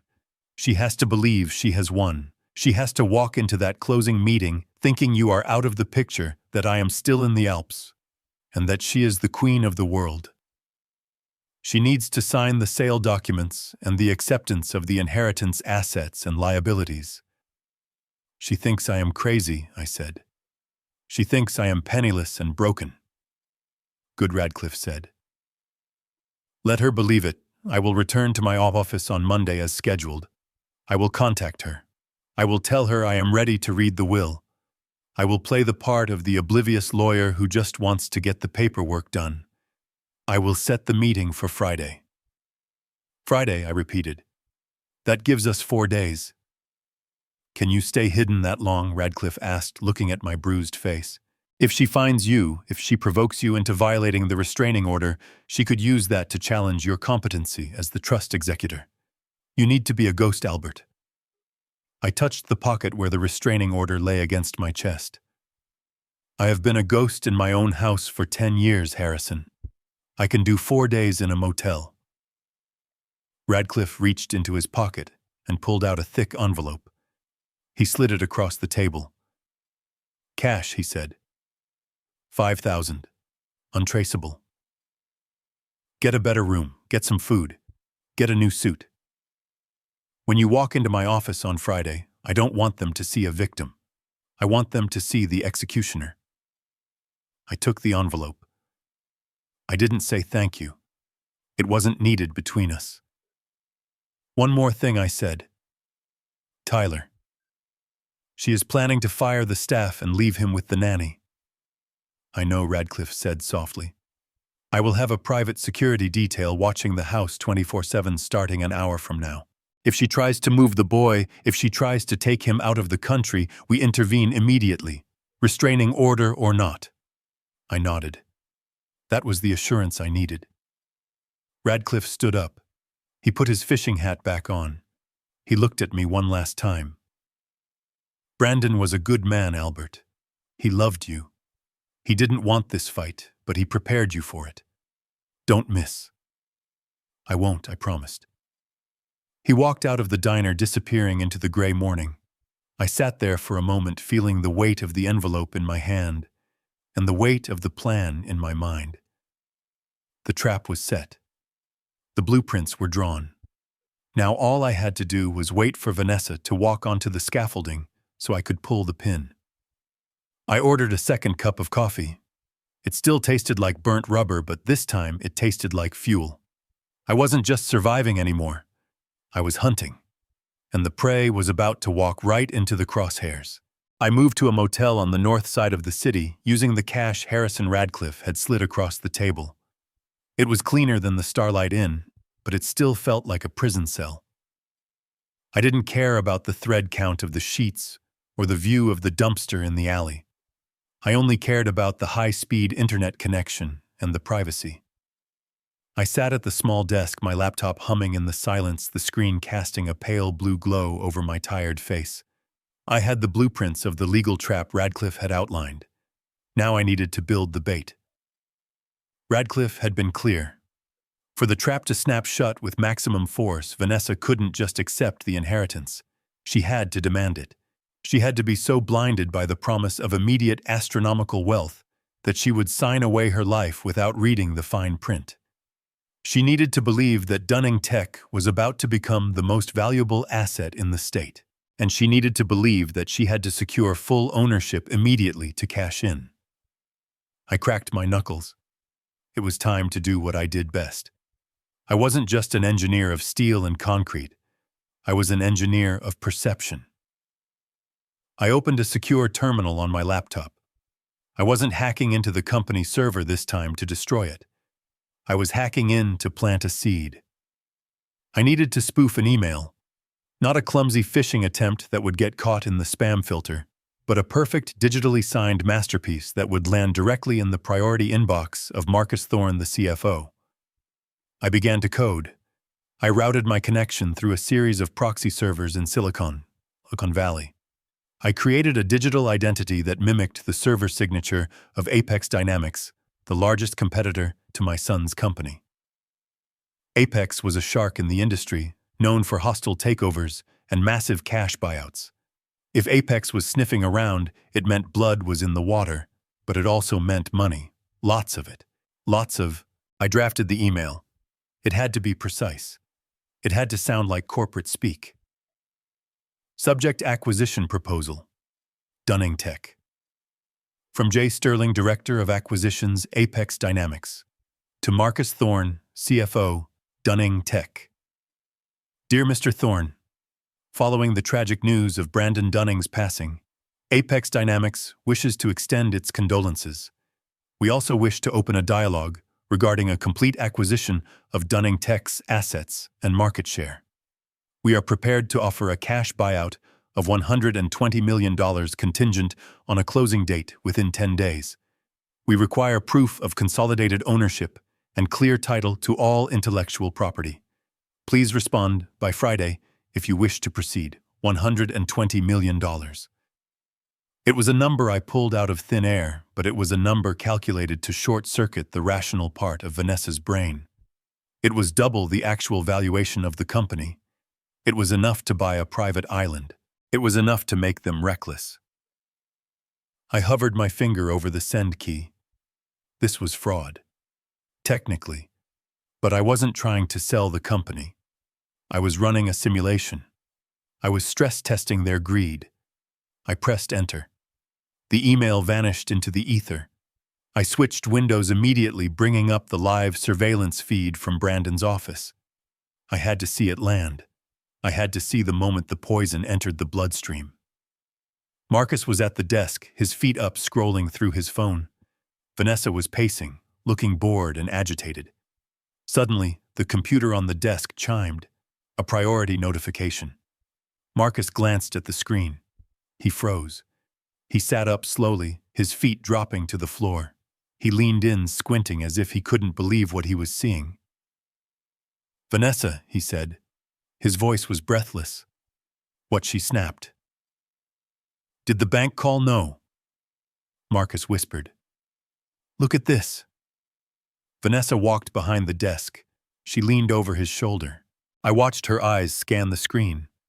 I saw her lips move as she read the number. 120 million. She gasped. She actually put a hand to her chest. "Is this real?" she asked. "Is Apex really offering that much?" "It looks real," Marcus said, his fingers flying across the keyboard as he checked the digital signature. "The header is valid. It is from their corporate server." "Holy smoke! Vanessa, this is the exit strategy. This is the jackpot." Vanessa grabbed his shoulders. 120 million. That is 60 million each. "Marcus, we have to take it. We have to sell." Marcus spun his chair around.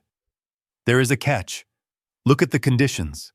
They want a closing in 10 days, and they require proof of consolidated ownership."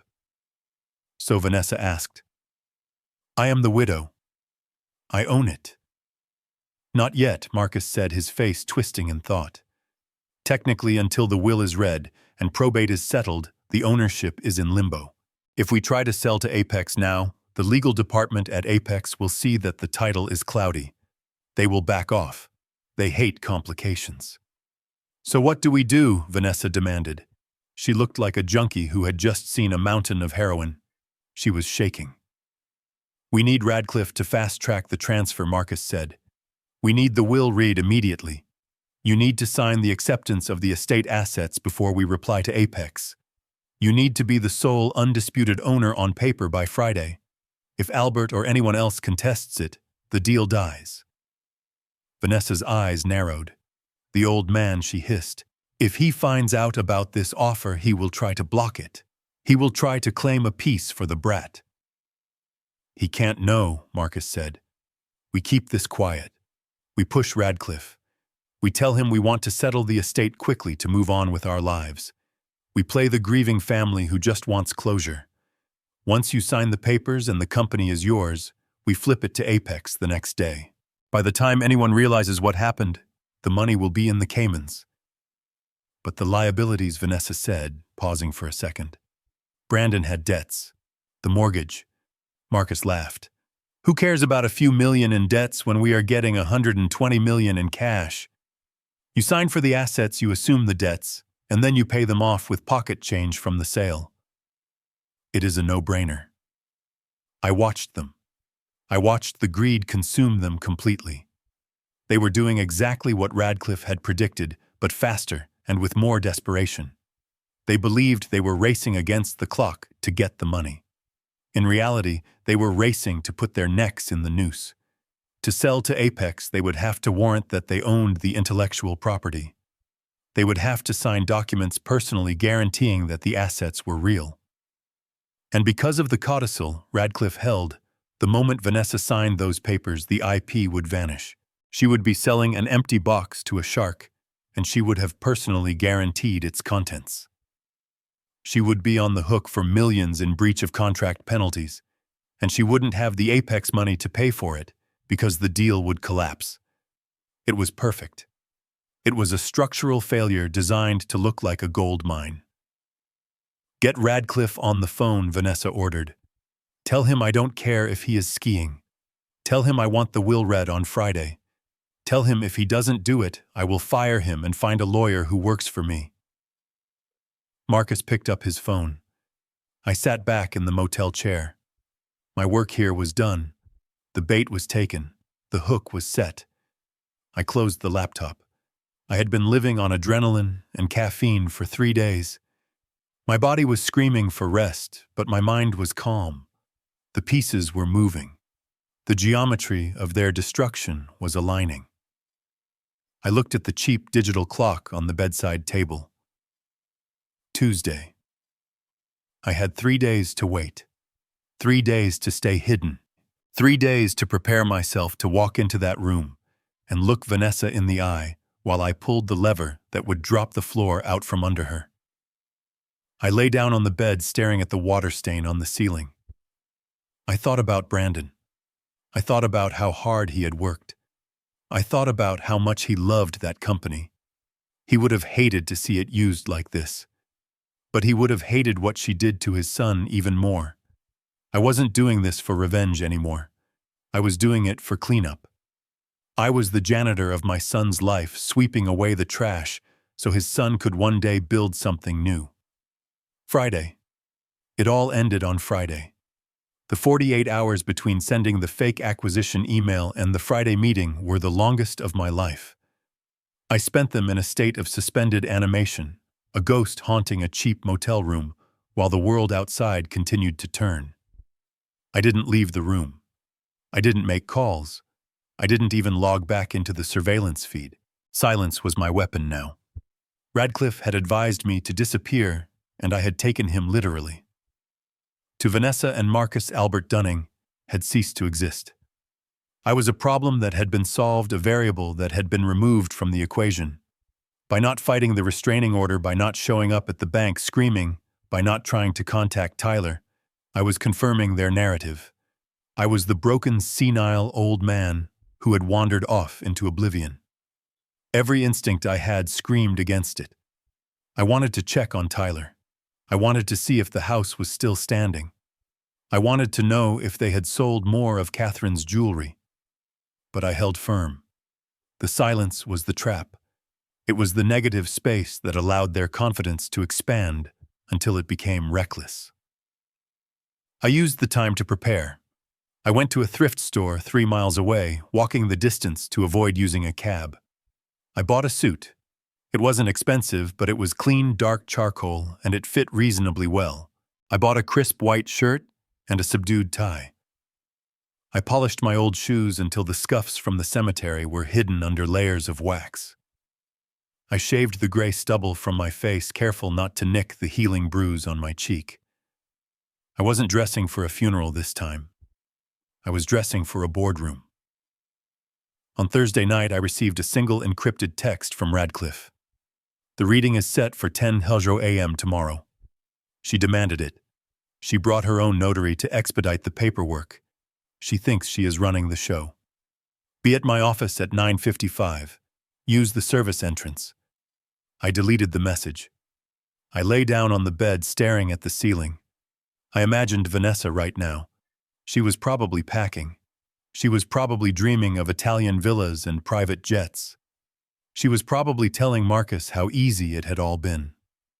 The silence I had imposed wasn't just tactical. It was psychological warfare. By withdrawing, I had removed the friction. Without me pushing back, they had accelerated. They were moving too fast, skipping due diligence, ignoring red flags, all because they thought the road was clear. They were speeding toward a cliff, and I had removed the guardrails. I slept deeply for the first time in a week. Friday morning dawned bright and cold. I dressed slowly, methodically. I tied my tie with precision. I checked my reflection. The bruise was still there, a yellowing mark of their cruelty, but the eyes were different. They weren't the eyes of a victim anymore. They were the eyes of a man who knew the ending of the story. I checked out of the motel. I left no forwarding address. I walked to the nearest bus stop and took the city bus downtown. I sat in the back to my laptop case on my lap watching the city wake up. I arrived at Radcliffe's office building at 9:45. It was a glass tower in the financial district, a monument to money and power. I didn't go through the revolving doors where the security guards might ask for ID or where Vanessa might see me. I went around the back to the loading dock. A young man in a suit was waiting for me by the service elevator. He looked at my laptop case, then at my face. "Mr. Dunning," he asked. "Yes. Mr. Radcliffe is expecting you. Follow me." We rode the service elevator up to the 40th floor. It smelled of cardboard and floor wax. When the doors opened, we weren't in the plush lobby. We were in a copy room. Radcliffe was there pouring coffee into 2 ceramic mugs. He looked fresh, rested, the alpine sun still coloring his cheeks. He wore a suit that cost more than my car. "Right on time, Albert," he said, handing me a mug. "Is she here?" I asked. "She is in the conference room," Radcliffe said, blowing on his coffee. "With Mr. Thorne." They arrived 20 minutes early. They are eager. "Did she sign the preliminary waivers?" "She signed everything my assistant put in front of her," Radcliffe said. "She didn't even read them. She just kept asking when the funds would be released. She thinks the Apex deal closes on Monday." I nodded. "Good." Radcliffe looked me up and down. "You look ready." "I am," I said. "Remember," Radcliffe said, placing a hand on my shoulder. "Let me lead. You are the surprise witness. You stay quiet until I give the signal. Let her dig the hole. You just push her in." "I understand." We walked down the hallway. The carpet was thick, muffling our footsteps. I could hear voices coming from the conference room at the end of the hall. Vanessa's voice. Loud, confident, imperious. "This is taking too long," she was saying. "Where is Radcliffe?" "We have a schedule." I paused outside the heavy oak doors. My heart wasn't racing. My hands weren't shaking. I felt a strange, cold calm. This was structural engineering. I had calculated the load. I had identified the stress points. Now it was time to apply the pressure. Radcliffe winked at me. Then he pushed the doors open. I walked in behind him. The conference room was vast, with a view of the skyline that stretched for miles. Vanessa sat at the head of the mahogany table looking like the queen of the world. Marcus was to her right, tapping on his phone. When Vanessa saw Radcliffe, she smiled, a predator baring teeth. Finally, Harrison. I was about to send a search party. Then she saw me. The smile vanished. Her face went slack. It was as if she were seeing a ghost. She stood up so fast her chair tipped backward and slammed onto the floor. "What is he doing here?" she shrieked, pointing a shaking finger at me. "I have a restraining order. He is not allowed within 500 feet of me. Call the police, Marcus." Marcus stood up, looking uncertain. He looked at me, then at Radcliffe. "Sit down, Mrs. Dunning." Radcliffe said calmly, walking to the head of the table and placing his briefcase down with a heavy thud. "I said, call the police," Vanessa yelled, her voice cracking. "This man is dangerous. He is unstable. He is the executor of the trust," Radcliffe said, his voice cutting through her hysteria like a whip. "And under the terms of your late husband's will, the reading cannot proceed without him present.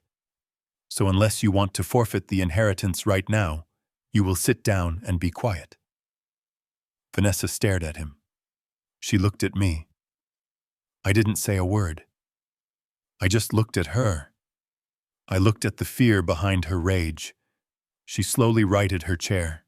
She sat down. She glared at me with pure hatred. "Fine," she hissed. Let him stay. It doesn't matter. He gets nothing anyway. I made sure of that. Radcliffe sat down. He opened his briefcase. He pulled out the blue folder with the red wax seal. "Shall we begin?" he asked. I took the seat at the opposite end of the table. The distance between us was 20 feet of polished wood, but it felt like a canyon. I placed my hands on the table. The silence in the room was heavy, charged with the electricity of the coming storm. Vanessa tapped her nails on the wood, a nervous staccato rhythm. She was thinking about the Apex deal. She was thinking about the millions. She was thinking she had already won. She had no idea she was already falling. The air in the conference room was thin, recirculated, and smelled of lemon polish and expensive cologne. I sat at the far end of the mahogany table, my hands folded on the polished wood, watching Vanessa as she adjusted her posture. She was radiating a frantic, manic energy, the kind that comes from believing you are moments away from winning everything you have ever wanted. Marcus Thorne sat beside her, tapping his phone, his leg bouncing nervously. They looked like predators who had just cornered a wounded animal, unaware that the ground beneath them was rigged with explosives. Harrison Radcliffe cleared his throat. The sound was dry and precise, cutting through the silence. He opened the blue folder, the red wax seal cracking with a sharp snap that echoed in the room. "We are here to execute the last will and testament of Brandon Dunning." Radcliffe began, his voice devoid of emotion. "As the executor of the estate and the trustee of the family holdings, I have verified the validity of this document. It was signed 6 months ago, witnessed by 2 independent notaries, and supersedes all previous drafts." Vanessa leaned forward, her eyes locked on the folder. "Skip the preamble, Harrison. We know what it says. Just give me the papers to sign so we can get the funds released. We have a wire transfer pending." Radcliffe looked at her over the rim of his glasses. "Patience, Mrs. Dunning. The law requires us to follow protocol. If we rush, we risk invalidating the transfer. And I am sure you want everything to be ironclad." Vanessa huffed, rolling her eyes at Marcus. "Fine. Read it. But make it fast." Radcliffe began to read. Item 1. To my wife, Vanessa Dunning. I leave the primary residence at 12 Oak Lane, including all furnishings, art, and personal effects contained therein, free of any liens other than the mortgage currently held by First National Bank. Vanessa smirked. She turned to me, her eyes glittering with malice. "Did you hear that, Albert? The house is mine. Officially. Legally. Which means your little camping trip in the annex is over. I hope you enjoyed the motel. I hear the bedbugs are lovely this time of year." I didn't respond. I just watched her. She mistook my silence for defeat. She didn't see it as the quiet before the storm. Radcliffe continued. Item 2. To my wife, Vanessa Dunning, I leave my entire controlling interest in Dunning Technologies, comprising 51% of the voting shares, along with all rights, titles, and privileges associated with the position of majority shareholder. Vanessa clapped her hands together, once a sharp, triumphant sound. Yes, she grabbed Marcus's arm. Did you hear that controlling interest? 51%. We can sell to Apex today. We don't even need board approval. We are the board. Marcus grinned, the tension leaving his shoulders. It is done, babe. We are rich. We are untouchable. Radcliffe pushed a thick stack of documents across the table toward Vanessa. These are the transfer deeds and the acceptance of inheritance forms. By signing these, you accept full ownership of the assets listed, along with all associated responsibilities. Vanessa grabbed the pen. She didn't even look at the pages. She flipped to the signature lines and began to sign, her hand moving in rapid, jagged strokes. Vanessa Dunning, Vanessa Dunning, Vanessa Dunning. She was signing away her life, and she was doing it with a smile. While she signed, she looked at me again. You know, Albert, she said, her voice dripping with condescension. I almost feel sorry for you. Almost. You spent your whole life building this, didn't you? The house, the company. You thought you were building a dynasty, and now you are watching it all go to me. The woman you never liked. The woman you thought wasn't good enough for your precious son. She laughed a cruel tinkling sound. Well, guess what? I wasn't just good enough. I was better. I won. And you are just a footnote, a line item we are going to write off. She finished the last signature with a flourish. She threw the pen down on the table. It spun and came to a stop, pointing at me. There, she said. Signed, sealed, and delivered. Now give me the checkbook, Harrison. I have a plane to catch. Radcliffe took the documents back. He organized them into a neat pile. He checked each signature. Everything appears to be in order, he said calmly. You have legally accepted the estate. You are now the sole owner of the house and the majority shareholder of Dunning Tech. Vanessa stood up. Perfect. Come on, Marcus. We need to call Apex. One moment, Mrs. Dunning, Radcliffe said. He didn't look up. He was reaching into his briefcase again. We are not finished. Vanessa froze. What do you mean? You said item 1 and item 2, house and company. That is everything. That is the tangible estate, Radcliffe said. He pulled out a single thin document. It wasn't blue. It was gray. And it looked old. But there is a third item. An item concerning the intellectual property rights. Intellectual property, Marcus asked, his brow furrowing.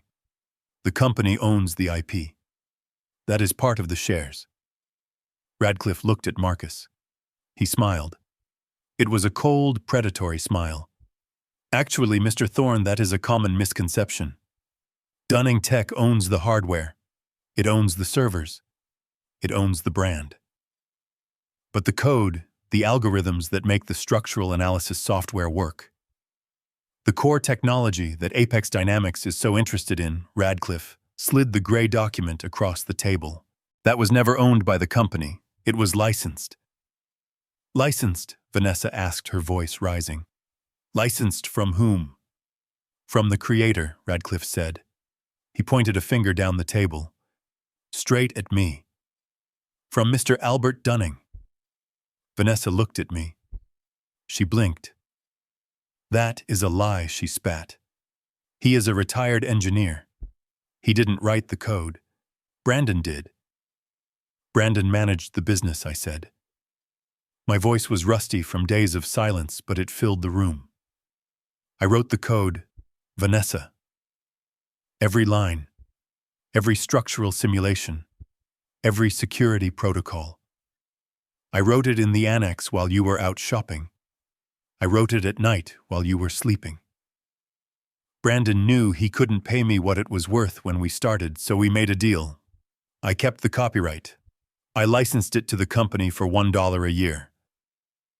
$1, Marcus laughed nervously. So what? We will keep paying the dollar. You can't stop us. Radcliffe leaned back in his chair. Actually, he can. The licensing agreement has a termination clause. It states that the license is non-transferable and automatically revokes upon the death of Brandon Dunning, or upon any attempt to transfer majority control of the company to a third party without the express written consent of the IP holder. The room went deadly silent. The hum of the air conditioner seemed to roar. You just signed the papers accepting majority control, Radcliffe said softly. And I believe you are in negotiations to sell that control to Apex Dynamics. That means the license is terminated, I said. Effective immediately. Vanessa looked at the papers she had just signed. Her hands started to tremble. So we lose the code. We still have the company. We still have the Apex deal. We will just write new code. You don't understand, Marcus whispered. His face had gone pale, the color of old ash. The Apex deal is contingent on the IP. They aren't buying the furniture, Vanessa. They are buying the monopoly. Without the algorithms, Dunning Tech is worthless. The deal is dead. Vanessa turned on him. Then fix it. Fix it, Marcus. You said we were safe. I can't fix it, Marcus shouted. If the license is gone, we are selling them a hollow shell. We committed fraud the moment we opened negotiations, claiming we owned it. Radcliffe cleared his throat.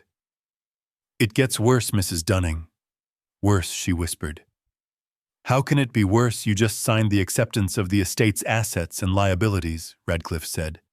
You accepted the company debts, but you also signed the warranty clauses for the pending sale. You personally guaranteed the assets to Apex Dynamics to expedite the closing.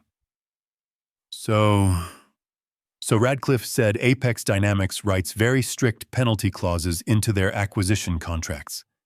If the seller fails to deliver the guaranteed assets, specifically the IP after signing the intent to sell, the seller is liable for breach of contract. And the penalty, I asked, looking her in the eye. $50 million, Radcliffe said. Liquidated damages. And since the company is now effectively worthless without the IP, they will come after the guarantor. He looked at Vanessa. That would be you, Mrs. Dunning. Vanessa swayed. She reached out for the table to steady herself, but her hand missed.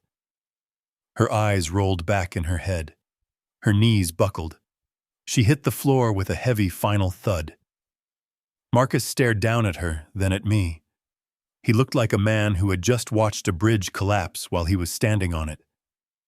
I stood up. I buttoned my thrift store jacket. I looked at Radcliffe. I think we are done here, Harrison. I walked past Marcus. I didn't even look at him. I walked past Vanessa's unconscious body. I stepped over her like she was a piece of debris on a job site. I walked out of the conference room and into the hallway. I didn't feel joy. I didn't feel triumph. I felt the quiet, solid satisfaction of a job well done. The structure had failed exactly as predicted. The load had been too heavy, and gravity had done the rest. The ink on Vanessa's signature was still wet, glistening under the harsh fluorescent lights of the conference room like fresh blood. She dropped the pen onto the mahogany table with a clatter that sounded like a gavel striking a sounding block. She looked at me, her eyes wide with a manic, triumphant gleam, her chest heaving slightly as if she had just finished a sprint. She believed she had crossed the finish line. She believed she was holding the trophy. I didn't move. I didn't blink. I just watched her. I watched the way she smoothed her skirt, the way she flashed a conspiratorial grin at Marcus Thorne, the way she practically vibrated with the anticipation of spending money she hadn't earned. She was already mentally decorating the villa in Tuscany. She was already spending the millions she thought she had just secured. Harrison Radcliffe cleared his throat. It was a small, dry sound, but in the sudden silence of the room, it landed like a gunshot. He didn't close his briefcase. He didn't offer his congratulations. Instead, he reached into the leather depths of his bag one last time. One moment, Mrs. Dunning, Radcliffe said, his voice flat and professional. We are not finished. Vanessa froze mid-laugh. She turned her head slowly toward the lawyer, her eyebrows knitting together in irritation. What do you mean we aren't finished? I signed the transfer deeds. I signed the acceptance of assets. I own the house. I own the majority shares. That is the estate. That is the tangible estate, Radcliffe corrected gently. He pulled out a document. It was different from the others. It wasn't printed on the crisp, bright white legal paper of his firm. It was gray, slightly yellowed at the edges, bound in a simple blue folder that looked decades old. It looked like something that belonged in a museum, not a boardroom. There is a third item, Radcliffe said, placing the gray folder in the center of the table. An item concerning the core assets of Dunning Technologies, specifically the intellectual property rights. Marcus Thorne leaned forward, his casual arrogance slipping for the first time. Intellectual property, he asked, his voice tight. The company owns the IP. That is standard. The patents, the source code, the algorithms. They are assets of the corporation. Vanessa just inherited the controlling shares, so she controls the IP. Radcliffe looked at Marcus over the rim of his spectacles. He offered a thin, shark-like smile. Actually, Mr. Thorne, that is a common misconception, and a fatal one for your current position. He opened the gray folder. Inside was a single contract, typed on a typewriter, signed in blue ink, that had faded over time. Dunning Technologies owns the hardware, Radcliffe explained. It owns the servers, the office leases the brand name and the customer lists. But the code, the structural integrity algorithms that make the software unique, the core technology that Apex Dynamics is so eager to acquire. Radcliffe slid the document across the table toward Vanessa. That was never owned by the company. It was licensed.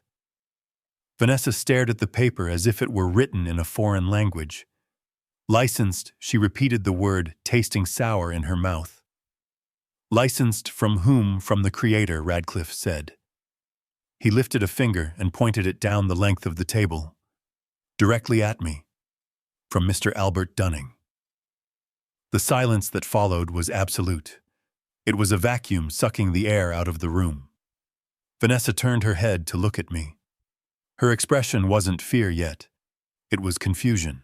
It was the look of someone trying to fit a square peg into a round hole. That is a lie, she spat, her voice shaking. He is a retired structural engineer. He builds bridges. He doesn't write code. Brandon wrote the code. Brandon built this company. Brandon built the business, I said. My voice was rusty from days of silence, but it was steady. It filled the room, bouncing off the glass walls. Brandon was a visionary salesman. He knew how to pitch. He knew how to close deals. But he couldn't write a line of C++ to save his life. I stood up slowly. My joints popped, but I felt taller than I had in years. I wrote the code Vanessa. Every line. Every structural simulation. Every predictive failure model. I wrote it in the annex while you were out shopping for handbags. I wrote it at night while you were sleeping in the house I paid for. I wrote it because I wanted to give my son something that couldn't be broken. I walked to the window looking out at the city skyline. I pointed to a skyscraper in the distance. I designed the wind bracing for that tower, I said without turning around. And I used the same mathematical principles to build the digital foundation of Dunning Tech. Brandon knew the value of what I made. He knew he couldn't afford to buy it from me when we started. We didn't have the capital. So we made a deal. I turned back to face them. I kept the copyright. I kept the patents in my name. And I licensed the use of that technology to Dunning Tech for a fee of $1 a year. $1, Marcus laughed. It was a nervous, high-pitched sound that bordered on hysterical. So what? We will pay you the dollar. We will write you a check right now. You can't stop the sale over $1. Radcliffe leaned back in his leather chair, steepling his fingers. Actually, he can. And he already has. He tapped the gray document. The licensing agreement contains a termination clause. It is quite specific. It states that the license is non-transferable. It is granted solely to Brandon Dunning for the duration of his tenure as CEO. Radcliffe looked at Vanessa, his eyes cold. The clause states that the license automatically revokes upon the death of Brandon Dunning, or, and this is the part you should pay attention to, upon any attempt to transfer majority control of the company to a third party without the express written consent of the IP holder. The color drained from Vanessa's face. She looked down at the pile of documents she had just signed. The transfer deeds. The acceptance of the shares. You just signed the papers accepting majority control, Radcliffe said softly. You legally transferred the shares to your name. And I believe you are currently in negotiations to sell that control to Apex Dynamics. That means the license is terminated, I said. Effective immediately. I walked back to the table and leaned over it, looking deep into her terrified eyes. The company you just inherited. Vanessa. It is empty. It is a shell. It is a car without an engine. You own the servers, but you don't own the data running on them. You own the brand, but you don't own the product. Vanessa looked at Marcus. Her hands were trembling violently now. Is this true? She whispered. Tell me he is lying, Marcus. Tell me we still have the company. Marcus was pale. He was sweating a sheen of moisture slicking his forehead. He was scrolling furiously through his phone, likely checking the due diligence reports he had ignored in his rush to sell. If the license is revoked. Marcus stammered, his voice dry. Then we have nothing. The Apex deal, their offer is based entirely on the valuation of the proprietary technology. Without the algorithms, Dunning Tech is just a consulting firm with high overhead and no assets. So we write new code, Vanessa screamed, slamming her hand on the table. We hire programmers. We fix it. You can't fix it, I said. It took me 30 years of structural engineering experience to write those algorithms. You can't hire a kid out of college to replicate my life's work in a week. And even if you could, you can't use it. Because I hold the patents. Anything you build that mimics my system will be a patent infringement. I will sue you into oblivion. Marcus dropped his phone. It clattered onto the table. The deal is dead, Vanessa, he whispered. We can't sell to Apex. We can't sell to anyone. The company is worthless. Vanessa stared at him. Then she stared at me.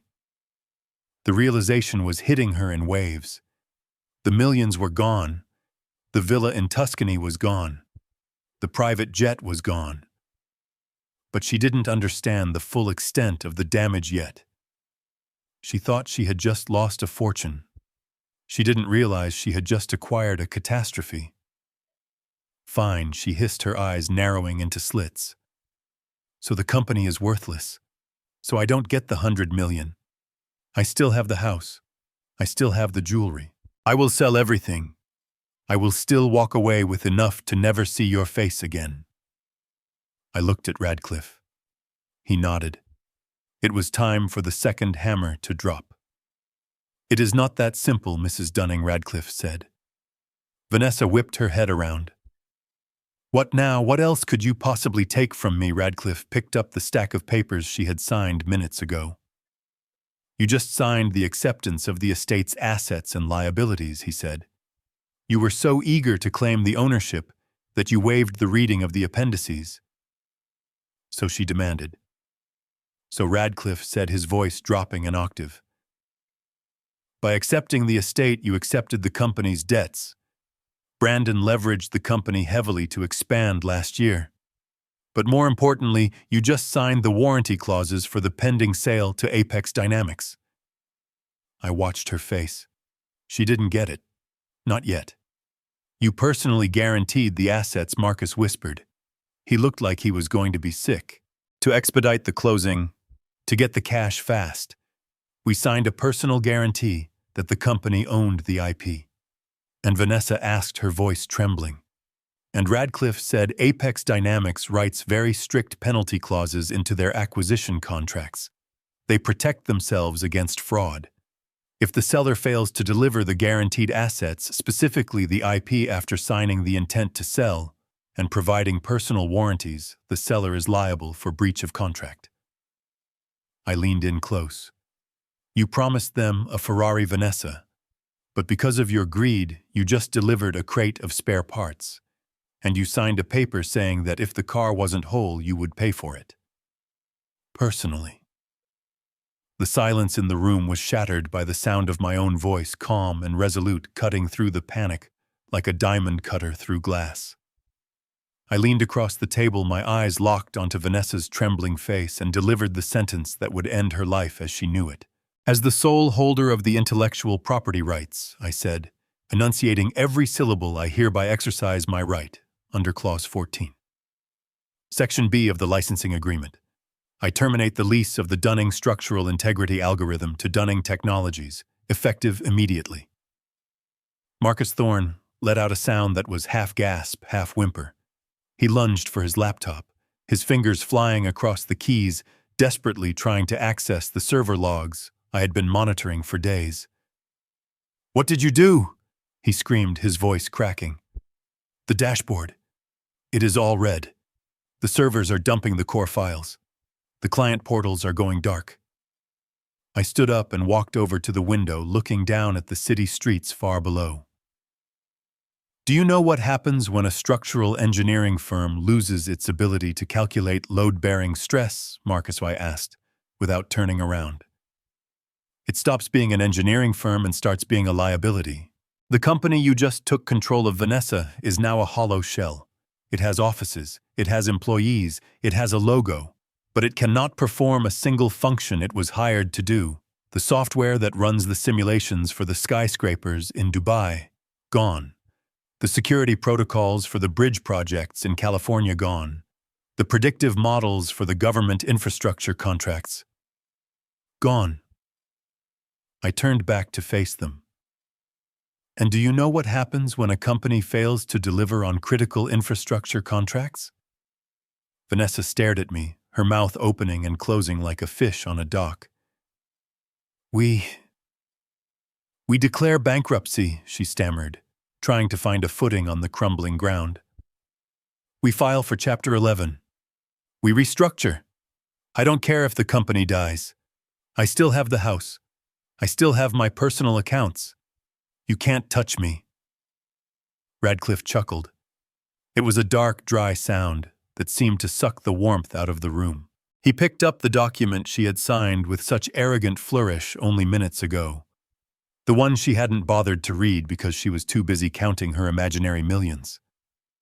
"I am afraid it is not that simple," Mrs. Dunning, Radcliffe said, adjusting his glasses. "You see, when you insisted on an expedited transfer of the estate, when you demanded to bypass the standard probate waiting period so you could sell to Apex Dynamics by Friday, you required a special legal vehicle." "What vehicle?" she whispered. "To take immediate possession of the assets and the controlling shares without a court-ordered audit, you had to sign a personal assumption of liability," Radcliffe explained. "It is a standard clause for accelerated inheritance, usually reserved for heirs who are absolutely certain of the company's solvency." He turned the document around and tapped a paragraph right above her signature. "By signing this, you agreed that in exchange for immediate control, you personally guarantee all outstanding debts, contractual obligations, and penalties incurred by Dunning Technologies. You pierced the corporate veil yourself, Vanessa. You voluntarily waived the limited liability protection that usually shields shareholders." Vanessa's eyes went wide. She shook her head violently. No, that is legal mumbo-jumbo. That doesn't mean anything. It means everything I said stepping closer. It means you are not just the owner of the company. You are the company, and right now the company is in freefall." Marcus looked up from his computer, his face the color of old milk. "The breach of contract notifications are coming in," he said, his voice hollow. "Apex Dynamics. Their legal team just pinged us. They detected the IP transfer. They are citing the warranty clause." And I asked, "And the penalty for misrepresenting assets during a merger negotiation is significant," Marcus whispered. "Plus the default clauses on the government contracts. The non-performance fines." Radcliffe pulled a calculator from his pocket. He punched in a few numbers. "Let's see," he mused. "The breach fee for the Apex letter of intent is $10 million. The liquidated damages for the 3 major infrastructure projects currently underway, which are now halted, will likely run about $15 million each, plus the immediate call on the company's lines of credit, which are now unsecured because the IP was the collateral." He looked up at Vanessa. "Conservative estimate. You currently owe $50 million. The number hung in the air. 50 million. It wasn't a debt. It was an annihilation. Vanessa made a small high-pitched noise in the back of her throat. 50 million due immediately, Radcliffe added cheerfully. And since the company has no assets to cover it, because the IP is gone, and the accounts are frozen pending the litigation that is undoubtedly starting right now, the creditors will look to the guarantor. He pointed a finger at her. That is you, Vanessa. They won't just take the company. They will take the house at 12 Oak Lane. They will take your Mercedes. They will take your investment accounts. They will take the jewelry you are wearing right now. They will garnish every paycheck you ever earn for the rest of your life. Vanessa looked down at her hands. She looked at the diamond ring on her finger, the one she had bought with the company credit card last month. She looked at her designer bag. She looked at the life she had built on the foundation of my son's hard work. It is gone, I said softly. All of it. You wanted to be rich so badly you didn't check the price tag. You thought you were signing a receipt for a lottery win. But you were signing a confession of debt. Marcus stood up slowly. He backed away from the table. I didn't sign the guarantee, he said, his voice trembling. That is her signature, not mine. I was just advising. Vanessa whipped her head around to look at him. Marcus, you told me to sign it. You said it was a formality. I didn't know about the license, Marcus shouted, sweat beading on his forehead. I didn't know the old man owned the code. This is on you, Vanessa. You are the heir. You are the majority shareholder. I quit. I resign effective immediately. He grabbed his jacket and bolted for the door. He didn't look back. He left her there just like he would have left Tyler. Vanessa watched him go. She was alone. Truly alone. She looked at me, her eyes filling with a terror so raw it was almost hard to watch. Albert, she whispered, please, you can't let this happen. $50 million. I will go to prison. I will be on the street. I looked at her. I thought about the rain at the cemetery. I thought about my grandson's face pressed against the glass. I thought about the letters burning in the stove. You should have thought about that before you threw a 73-year-old man into the mud, I said. You should have thought about that before you tried to erase me from my own family. But we can fix this, she screamed, grabbing the edge of the table. You can give the license back. You can reinstate the code. We can still sell to Apex. We can split the money. I will give you half. I will give you anything. I shook my head. The license is revoked, Vanessa. It is done. And even if I wanted to help you, which I don't, I couldn't stop the avalanche now. The creditors are already moving. The lawsuits are already being filed. The machine is in motion, and you are caught in the gears. Radcliffe checked his watch.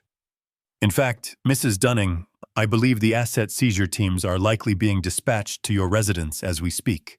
The bank holding the mortgage on the house has a clause that triggers immediate foreclosure if the guarantor's net worth drops below a certain threshold. And yours just hit negative $50 million. Vanessa swayed. Her face turned a sickly shade of gray. Her breathing came in short, jagged gasps. She looked around the room as if searching for an exit, a way out, a rewind button. But there were no exits. There was only the consequence of her own greed staring back at her. My house, she choked out, my things, are not yours anymore, I said. They belong to the bank. They belong to the lawyers. They belong to the people you tried to cheat. Vanessa looked at me one last time. In her eyes, I didn't see remorse. I didn't see sorrow. I saw only the shattered reflection of her own vanity. She realized finally that she wasn't the protagonist of this story. She was the villain who had lost. Her eyes rolled back into her head. Her knees gave way. She crumpled to the floor in a heap of expensive silk and despair. She didn't scream. She didn't fight. She just collapsed under the weight of the ruin she had brought upon herself. I looked down at her unconscious form. I felt no pity. I felt no joy. I just felt the cold, hard satisfaction of a structural engineer who had successfully identified a critical weakness and applied the necessary force to bring down a dangerous building. I looked at Radcliffe. He was already closing his briefcase. Call an ambulance, I said quietly. and then call the police. I have video evidence of her stealing Catherine's jewelry. I want her arrested the moment she wakes up. Radcliffe nodded. Consider it done. I walked to the window and looked out at the city. The sun was breaking through the clouds. Somewhere out there, my grandson was waiting. And for the first time in days, I knew I was going to be able to bring him home. Not to the big house on the hill that was gone, but to a home built on truth. And that was a foundation that would never crack. The paramedics arrived first, their boots squeaking on the polished floor of the conference room as they rushed to Vanessa. They checked her vitals, shouted clear instructions, and lifted her onto a gurney. She was pale, her breathing shallow, the shock of a $50 million debt, having temporarily shut down her system. But as they wheeled her toward the elevator, her eyes fluttered open. She looked around, confused, her gaze landing on the ceiling tiles, then on Radcliffe, and finally on me. She opened her mouth to speak, perhaps to beg, perhaps to scream, but before she could make a sound, the elevator doors slid open. Two uniformed officers stepped out, followed by a detective in a cheap suit, who looked like he had been waiting for this call all morning. They blocked the path of the gurney. Mrs. Dunning, the detective, said, flashing a badge that caught the fluorescent light. "You are under arrest." Vanessa tried to sit up, but the straps held her down. Arrested, she rasped, her voice weak.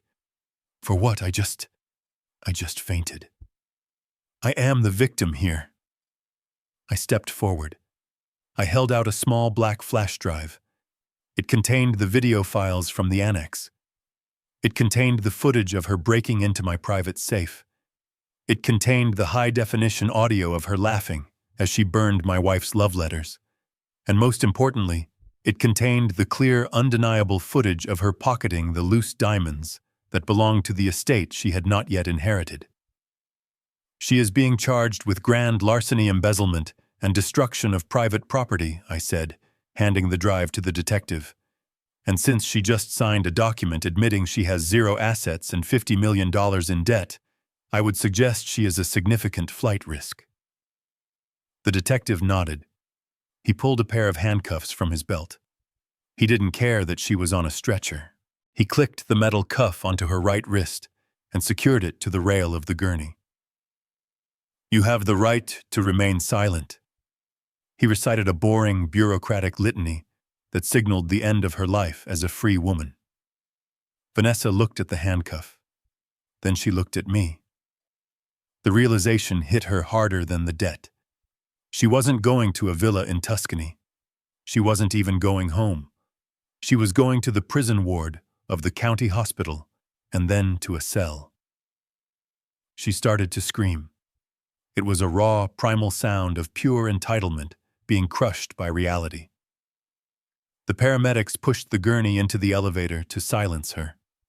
The doors closed, cutting off her wails, leaving only the quiet hum of the office.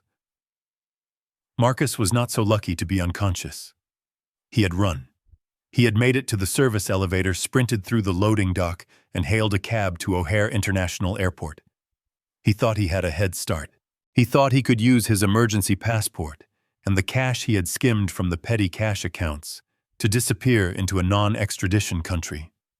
But he forgot that I knew the system. I had tracked his phone. I had forwarded his GPS coordinates to the airport police before he even passed the security checkpoint. I received the text message an hour later while I was sitting in Radcliffe's office drinking a fresh cup of coffee. Marcus Thorne had been apprehended at Gate K-12 attempting to board a flight to Zurich. They found Catherine's diamond necklace in his carry-on bag wrapped in a pair of socks. He was crying when they cuffed him. He blamed Vanessa. He blamed Brandon. He blamed everyone but his own greed. I put the phone down. I looked at Radcliffe. "It is done," I said. Radcliffe nodded. He didn't smile. He just closed the file on his desk. "The police have the evidence. The creditors have the confession of debt. The bank will foreclose on the house by the end of the week. Vanessa will spend the next 10 years in prison and the rest of her life paying for a company she destroyed." I stood up. I walked to the window and looked out at the city one last time. I didn't feel happy. You don't feel happy when you have to amputate a limb to save a life. You just feel relief that the infection is gone. I have one more stop to make, I said. The foreclosure process was swift and brutal. The bank seized the estate at 12 Oak Lane within days. They boarded up the windows. They put a sign on the lawn. They treated it like just another asset on a spreadsheet. To them, it was a bad loan. To me, it was the place where I had raised my son. I didn't let it go to auction. I didn't let strangers walk through the halls criticizing the wallpaper Catherine had chosen. I had the money now. The licensing fees from the intellectual property which I had reinstated under a new consulting firm I formed the day after the confrontation were substantial. I wasn't just a retired engineer anymore. I was the owner of the most valuable structural algorithm in the world. I walked into the bank manager's office 3 weeks later. I didn't wear a thrift store suit. I wore a bespoke jacket. I didn't ask for a loan. I wrote a check. I bought the house back for cash, paying the bank exactly what Brandon had owed plus $1. I drove to the estate the next morning. The gate was locked with a bank padlock. I cut it off with bolt cutters. I drove up the long driveway, past the overgrown lawn, past the fountain that had stopped running. I parked in front of the main house. It looked tired. It looked lonely. I didn't go inside the main house yet. I walked around the back to the annex. The door was still broken from Marcus's crowbar. The inside was a mess of overturned furniture and ash from the stove. I walked to the fireplace. I knelt down and touched the cold ash. The letters were gone. I couldn't bring them back. I couldn't unburn the words. But I closed my eyes and realized I didn't need the paper. I knew what they said. Catherine was in my head, not in the stove. I stood up and walked out. I called a contractor. I told him to fix the door. I told him to clean the mess. Then I got back in my car and drove to the address Radcliffe had given me. It was a small apartment complex on the other side of town. The nanny Sarah opened the door. She looked terrified when she saw me clutching the doorframe as if she expected me to shout. Vanessa had fired her via text message the day of the reading, leaving her with nothing but a final paycheck and a confused little boy. "Mr. Dunning," she stammered. I didn't know what to do. I didn't want to send him to foster care." "I know, Sarah," I said gently. "You did good. You kept him safe." I looked past her. Tyler was sitting on the floor playing with a Lego set. He looked up. His eyes were sad, older than a 10-year-old's eyes should be. He saw me. He dropped the Lego brick. "Grandpa," he whispered. I fell to my knees.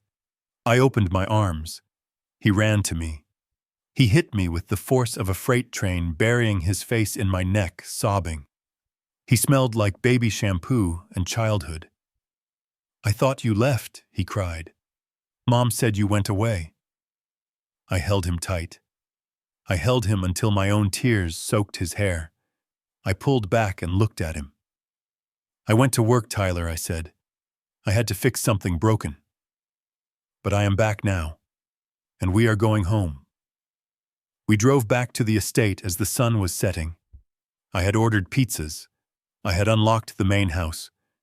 We walked into the foyer. It was empty of Vanessa's things. The police had seized everything she bought with stolen money as evidence. The house felt big and echoing, but it also felt clean. We ate pizza on the floor of the living room in front of the fireplace. I lit a fire not to burn memories, but to create warmth. The light danced on the walls, chasing away the shadows. Tyler fell asleep with his head on my lap, exhausted by the grief and the relief. I stroked his hair. It was the same color as Brandon's. I looked around the room. I was 73 years old. I had lost my wife. I had lost my son. I had been humiliated, robbed, and discarded. But as I sat there listening to the crackle of the wood and the steady breathing of my grandson, I realized I had won the only thing that mattered. I had saved the future. Vanessa was in a cell surrounded by concrete and the consequences of her choices. I was in my favorite armchair, surrounded by the legacy I had fought to protect. There was no gloating in my heart. There was no need to cheer.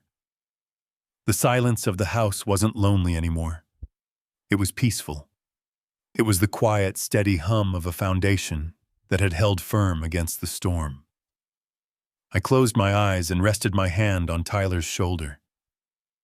"We are okay, Catherine," I whispered into the firelight. "We are okay." This story stands as a testament to a simple yet often forgotten truth: never mistake silence for weakness, nor age for obsolescence. Vanessa looked at me and saw only a disposable relic, failing to realize that the foundations of her entire lifestyle were engineered by the very hands she slapped away. She let greed blind her to the structural integrity of family and honor. True power does not need to shout or bully. It waits, it calculates, and it strikes with the precision of truth. In the end, gravity always wins. What is built on lies must inevitably collapse. If you believe that justice is the strongest foundation of all, hit that like button and subscribe for more stories of truth and retribution.